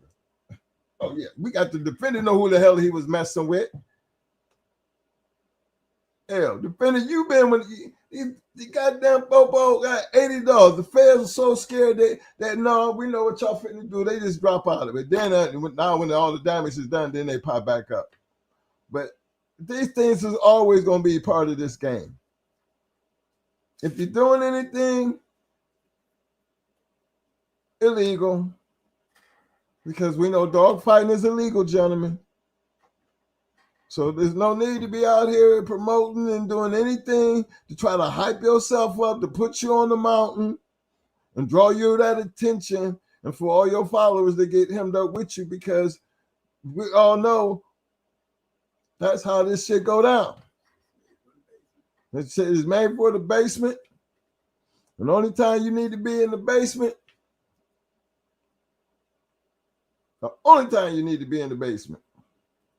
is when you want to go in the basement and ain't nobody's business when you need to go downstairs. You know, downstairs ain't meant for everybody. I'm not going to sit here and be one to be bashing people for forever being in the basement, not when I got a whole goddamn past of being in the damn basement. So I never feel comfortable about bashing people who was playing in the basement. Let it be our disease. Let it be our problem. But we knew what we was doing. We knew what we was getting into, and we also understood the risk. And a lot of us got our heads cracked. Trust and believe that. A lot of great dogs that has been lost over that time. A lot of us, remember, as I said that, I said a lot of us, but guess what? The basement is always going to be what it is, the basement. And it ain't built for everybody. Ain't no light. It's dark as hell. And it should always stay dark. So I don't see why it's unnecessary to get out here and portray that you're trying to be anything that you're not. Because that's one hell of a risk to have to find yourself getting your yard or somebody else's yard, take them all because you running your mouth. And by the time they get to your house, you ain't got a dog on it. You don't talk about everybody else's yard and what you got. By the time they get to your house, you ain't got shit, never did have shit. That kind of shit right there just bugs me out because you getting everybody in trouble just because you talking about, you know what you're talking about, making conversation with somebody, and then got everybody twisted over a phone call that they have with you because you supposed to be the big fish. So they going after the big fish. By the time they get to your house, you ain't never had dogs. You was just talking. Yeah, we've had them. There's some of them out there too. Some of them out there too. Believe that. So you gotta, you just gotta be careful. I'm just get back to the, what matters. The love of the dog, man. Pay attention of your purpose. Be the best at your craft that you can be and understand these dogs. And then you make them what you want to make them. Your success gonna always come from the work that you put in. And you might be repetitive, sound like I'm beating you in the head with it, but everybody that Mo showed you tonight, and Mo don't do nothing but show you champions and grand champions, ROs and PR, he stick to that. All right, so we're not gonna hate no. This is the route that we go because that's the only route that he know. Now anybody else, they have the right to say, hey, Mike, drop that link and come up and tell their own stories. I don't drop the link all the time anymore because I feel like if y'all want to come up, all you got to do is say hit the link, twin. Because I put the link out there 4 or 5 times to show, and nobody really shows up. And then my boy Pit Dog, some must show up, but then that's so far in between that I stopped doing it. But I would like to hear other people's information. But fellas, this is where we need to always be, as far as staying in our lane. This is where we're going to be at. But in the same token, bulldogs is bulldogs. Dog men going to always be dog men. The claim to fame ain't never been something that you can maintain just because you talking. Prime example, I have my prime examples like Beeline. Talk so much, talk your shit right into some shit. And it's a whole lot of that going on today, but that's because of the popularity of the dog. Can't take nothing away from the men who made the dog. So get your breeding programs together, understand them. It's not all about selling dogs for the look. I'm telling you, the best success and the greatest success you're going to ever have with these dogs, while we can talk about the Sean B's, the Stone Cities, and all these guys, and STP, and Deep South, and Gameville. These guys that we just talked about tonight, but because these guys, I guarantee you say, open your mouth, and I will spit shit out on you about these guys right here, and then I'm going to ask you now, can you do what they've done? Can you just show me just something that will put you in a position where I can say, yeah, okay. Because by the time I get done with they shit, you're not gonna have too much to say. And the worst thing you can do is even find yourself in a conversation like that and don't have nothing to say. My thing is avoid that process. Because I ain't never known none of my boys that ever have to talk shit about they dogs. They dogs always did the talking for them. And so now the time has come that everybody's clear and free of all that. We have, at least we can go back and see, yeah, we had a ball in and this is what they was doing and this is what they be able to show they work. That's what I think you're supposed, this is what the entertainment part of this. This is why you come to this show. This is why we be breaking our necks, getting in here and sitting down and just putting it out there. And I'm glad that you guys show up and show out and show the love, because it goes a long way. Again, I always tell you about that Cash App that sits down there in the bottom. That Cash App, it really takes care of everything outside of what this channel does. As far as what you guys do over here, by the time YouTube take whatever they taking,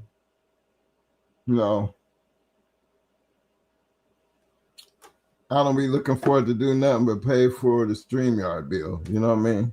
And then we have our creator programs, where we can edit pictures and be able to move around and do the thing. So yeah, I have appreciation for all my viewers in the Shark Tank and then people, because those little things actually do help this take care of what it does. It's that Cash App that really, if you want to help us. But see, I'm gonna give you something. We've been working on things, so we're gonna give you something that's gonna be, if you want to spend some money on something that's gonna be worthy. That's why I was telling them, we need to go ahead and put this book together.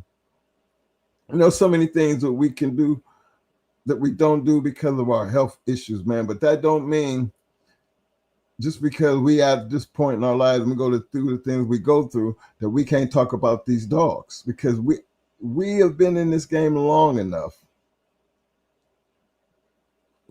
and understood it based on the people that we've been around, that if we're going to try to tell you something that's going to help you move forward,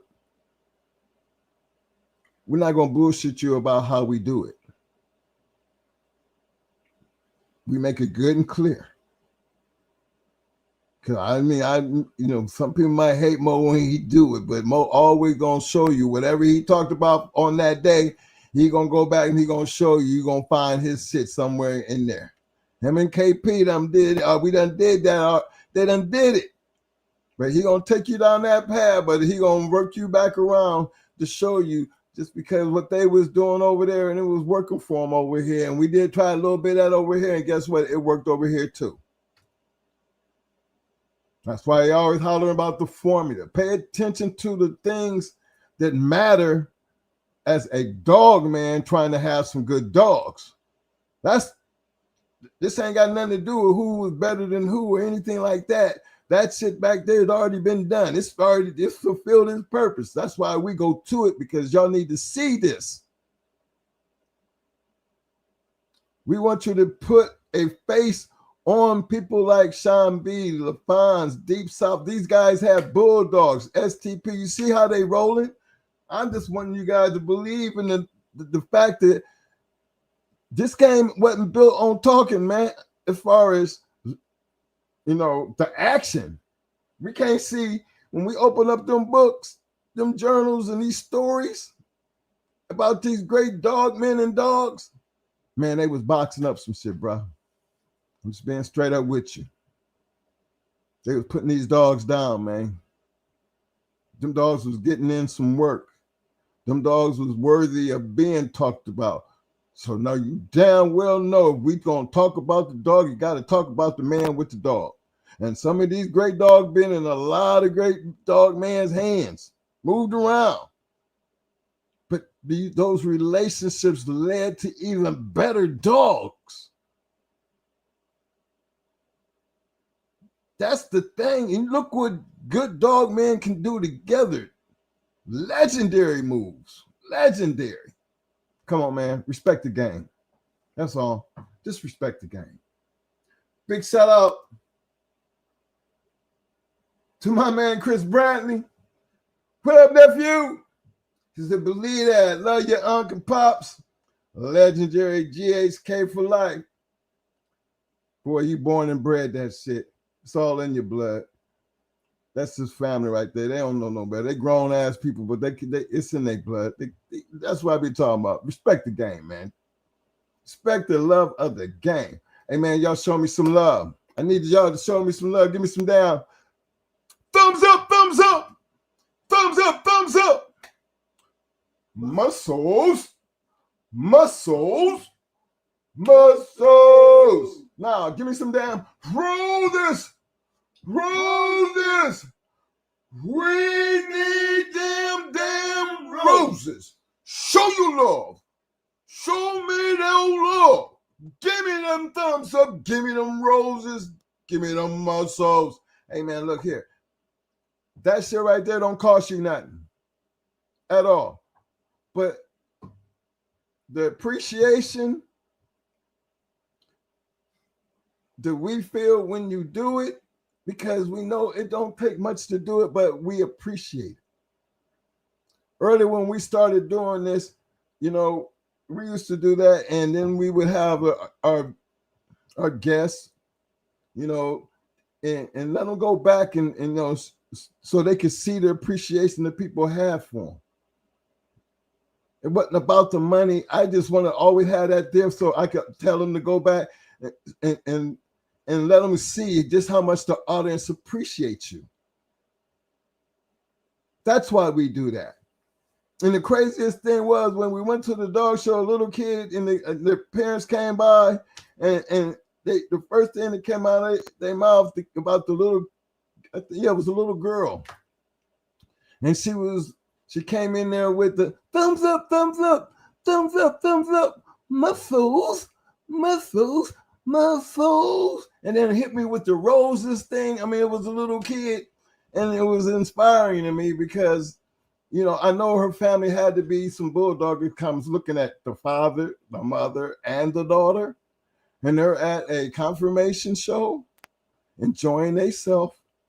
And they, you know, that little girl was just so happy to take a picture with us.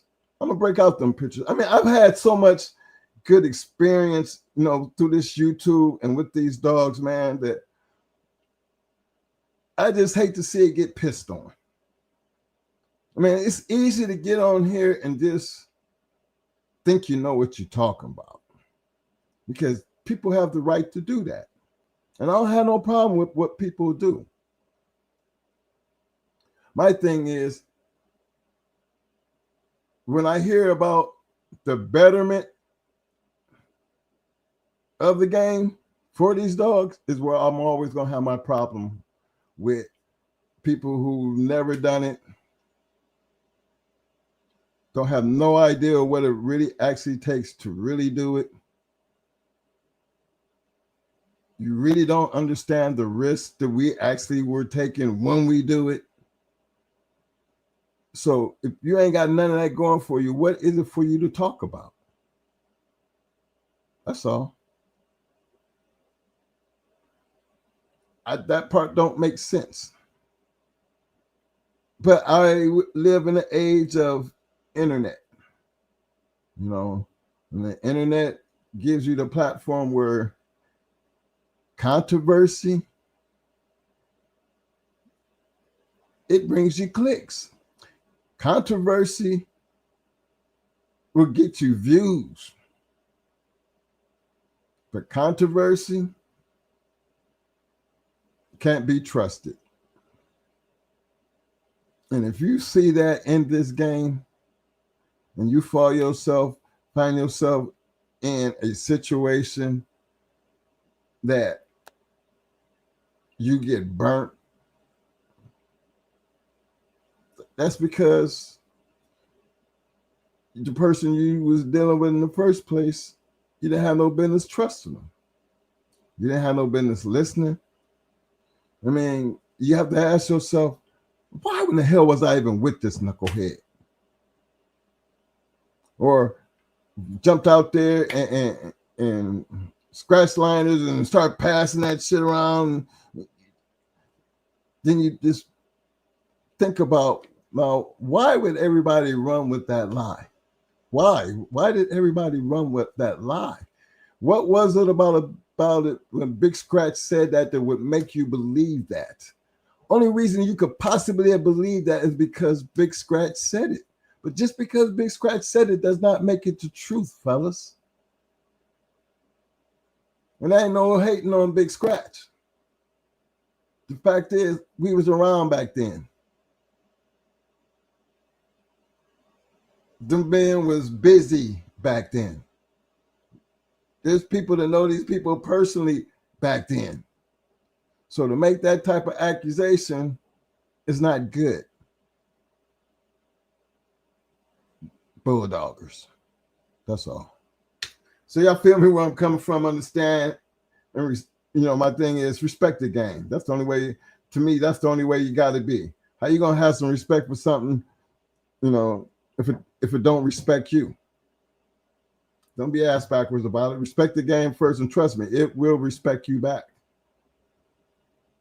Know what you're doing, know who you're doing it with. Don't believe everything. Just believe in enough that you don't know, believe in yourself to go find out for yourself. Damn what somebody tell you. What's wrong with just going to find out for yourself? I heard this, but I went and looked into that, and this is what I found. Well, at least you know, at least you put in the work. I mean, you didn't go around and spread the same bullshit that got this shit started. You actually went and put in the work, said, nah, man, that ain't true. How you know? Well, I mean, I went and looked at the damn indictment paper. I went and looked at the paperwork. I seen the shit for myself. It's out there. Straighten that shit out. But then that's what the work is all about. Big shout out to my son. Okay, son. Big shout out to my man Chris Brantley showing the love with the 5-piece. He said, show the love. Let's get bigger and better together. 2026. Scratch to the end. Nephew, I hear you, fam. Big shout out to the Mad Doctor. Big shout out to my man Vladimir. Vladimir Irvin in the house. What up, fam? Let's see who I got here. Appreciate the roses, Havoc. Calais, much love, fam. Always Mad Doctor. Who else? I make sure I didn't miss anybody. Let me see. I got some lists down here to move down. Let me see. Lottie. Yeah. Hey, fellas. But look, appreciate everybody for showing up, showing out. We might have got in a little late. No, 10 o'clock, we started at 8. Then we went from 8 to 9. Now we're from 9 to 10. There's a reason why that's happening. There is a reason why that is happening. But if y'all keep taking the ride with us and just accept and appreciate the fact that at least we do show up and keep supporting this channel, we are always going to do our best to try to make it do this shit. Just because y'all, mean that much to us. That's for real. That is for real. So understand, I don't have no other way but to tell you how much we appreciate you. And that our biggest appreciation going to always be shown in the fact that we keep coming back. So thank you all. Now, as we get up out of here, man, now remember what I said. APDR, the ADBA, South Bottom, and any one of these shows, if anybody want to, need us to help support whatever movement that you got going on, just give us a shout out, because that's the new thing going into 2026. I just really believe that, man, if you got these dogs and you're just trying to do right by these dogs, then get out and put in some work, man. I'm telling you, the more people who putting in the work, it's going to show up at these shows. And I'm telling you, it's going to draw just as much attention back to the shows as them bully dogs do. And they don't have nothing athletic about them at all. You give a fuck what you saying. The bully game is all based on looks. Ain't nobody running out here trying to tell me that they crashed their market based on performance. I ain't seen it yet. I haven't seen that yet. So that's their market. You know, that's why I ain't got nothing about their market. I stay in my lane. I'm over here with these bulldogs. And I know these bulldogs have the ability to show their value just based on their work. Now, act like you don't understand what I'm talking about. You know, because you ain't bringing no bulldog, you ain't bringing no bully over here to do shit with no bulldog. That's where I'm at on that shit. You know, they might have all that fake ass body, but what's a body? If, you know, that's like a bodybuilder. He all big and bulky and shit. You know, they fall faster than a normal human being, man. The bigger they are, the easier they fall. Don't fall for that big ass woof woof shit. Shit, I done seen plenty of them get knocked the fuck out. So it's not about how big you is. You know, it's all about what's in your heart and what your ability allow you to do. And that's what's important. That's what made these dogs what they are. You are the men of these dogs. For the ones who choose to come over here and enjoy this show and then have these dogs and represent them like you do, represent them to the fullest. There are no restrictions on what you do. The basement will always take care of itself. And what we talk about, what is right, is always going to be right as long as we support each other to make it right. In order to really make this right, you have to participate. Put in some work and participate. Because if you think you're going to have that selling game running, you know, that selling puppy thinking paper's going to do it, that's going to be the downfall and failure of your camp. Just because you do it don't mean everybody's doing that. No, everybody ain't got to worry about that shit. It's like we were showing you about the Sean B shit and the Ozzie Stevens shit and some of the other ones like what was the Deep South shit, the STPs, the little things that they were doing, even the little things you've seen us doing. That's where the success gonna come from. I don't know how many times we got to show you, how many people we got to show you, but that's where the success comes from. Once you take a little page out of our book, if you don't get nothing out of anything we say, just take this little page out of our book. We didn't do no more than what we seen them doing and what was working for them. The hard part of it is, fellas, is to be able to do it and get those same results. That's the hard part. Because there's so much that comes with that. We try to fill in them gaps. So until Tuesday, y'all understand where I'm coming from. Represent your dog. Put in that work. We're going to see y'all Tuesday. And as always, we always make it a part of your agenda to always. We always scratch the win. Show some love. Appreciate everybody showing up and showing out. Mad Doctor, I'm waiting on that link, fam. I need that link for you, baby. I will definitely put it out there. See, what am I doing right now? I'm going to do this right here. Hold on, fellas. Let's go like this. Yeah. It's Mo and Mike in the house. Going hard with the legends. Paying homage, you know. Yo. Twins Mo and Mike, we running this game. Legends in the making, never gonna be the same.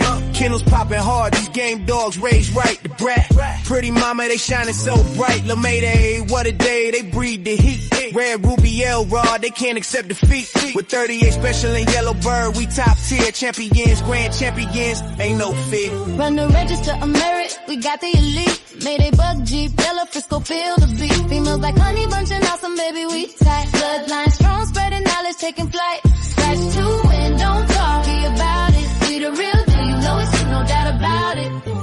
KPTO, the modern Earl Tudor. Got in the pack, making moves like a tutor. APT, family thick, like legends in the game. Legend of them, Triple M. Shout out the name, Deep South, Roadblock. We upholding tradition. Mama, Southern Kennels, we got that ambition. Hardcore hitter, Stone City brings the fire. The Abrahams, the fam lifting us higher. Run the register of merit, we got the elite. Mayday bug Jeep, yellow Frisco, feel the beat. Females like honey bunching out some baby we tight. Bloodline strong, spreading knowledge, taking flight. Scratch to win, don't talk, be about it. We the real deal, you know it's true, no doubt about it. Listen up, respect the hustle, respect the grind. Ben, Nate Dogg, putting in work intertwined. Keeping that legendary status alive, you feel? Don't hate on the ride, catch the bus, we keep it real. What's history without a future? We pay the way, captain. We make it happen, that's the play. So here's to the champions, run the race, stand tall. Twins, Mo and Mike, we gon' answer the call. Legends in the game, yeah, we holding it down. In the world of game dogs, we wearing the crown. Run the register of merit, we got the elite. Mayday buck Jeep, yellow Frisco, feel the beat. Females like honey bunching out some maybe we tight. Bloodline strong, spreading knowledge, taking flight. Scratch to win, don't talk, be about it. We the real deal, you know it's true, no doubt about it.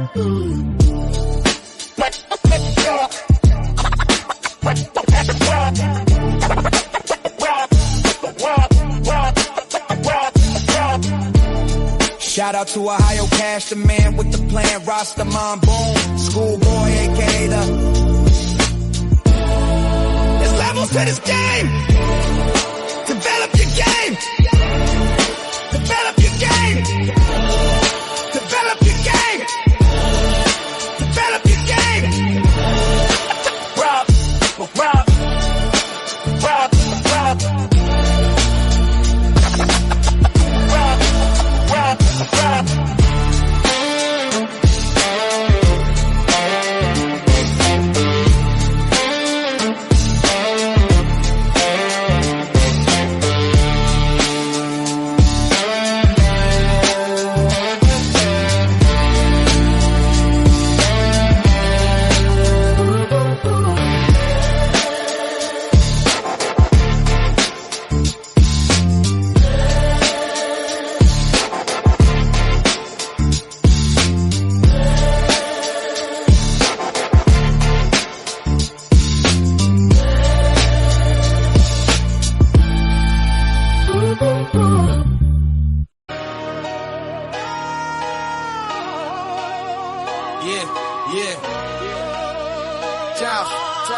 Going hard, Kennels, yeah, we run this yard. Twin bosses, Mo and Mike, every day they go hard. Line stack heavy like a deck full of cards. From yellow Mayday 8s, they bred real stars. Welcome to the yard where the legends get raised, where the chain spots shine and the bloodlines praise. Grand champ King Kunta with that royal type stride. Red ruby in the pen, red hot worldwide. The brat in the cut, keep the hustle on track. Pretty Mama got the look and the structure intact. L-Ride bring the heat, Yellow Bird bring the flame. Gus and 38 special certified in the game. What day in the ring, crowd love in the scene. Dogs moving like ghosts in the champion's dream. From yellow to buck, their foundation is tough. Yellow buck in the veins, yeah, the roots run rough. Mayday in the pedigree, ace in the spine. That old school fire still alive in the line. Twin brothers in command, pushing forward with pride. Going hard on the banner, let the whole world ride. Hard work in the yard, every sunrise earned. Legacy in the dirt, with every chain spot turn. No shortcuts taken, no champions bought. Just blood, sweat, time, and the lessons they taught. Going hard, Kennels, yeah, we run this yard. Twin bosses, Mo and Mike, every day they go hard. Line stack heavy like a deck full of cards. Yellow Mayday ace turning pups into stars. Sheriff Pal bought us in the game, stamp legit. Find them in Tornadoes pedigree. Hall of Fame, double grand champion. James Pogay, the formula showed how to build and sustain. Blueprints in the blood, yeah, the knowledge remain. T.O. our partner, Ohio Cash showed how to win. Turn losses into lessons, now it's trophies we spin. Mama, Triple M, Deep South in the mix. Arsenal, Kennel, Stone City, solid foundations, no tricks. Hardcore, BLB up in the spec, it's 6. Yes!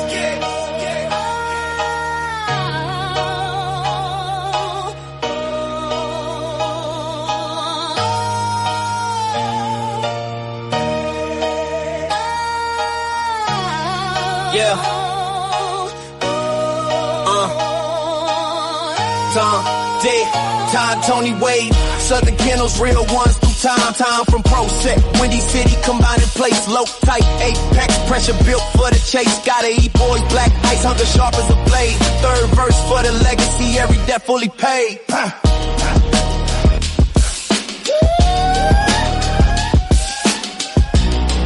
Yeah, I said third verse for the legacy, every debt fully paid.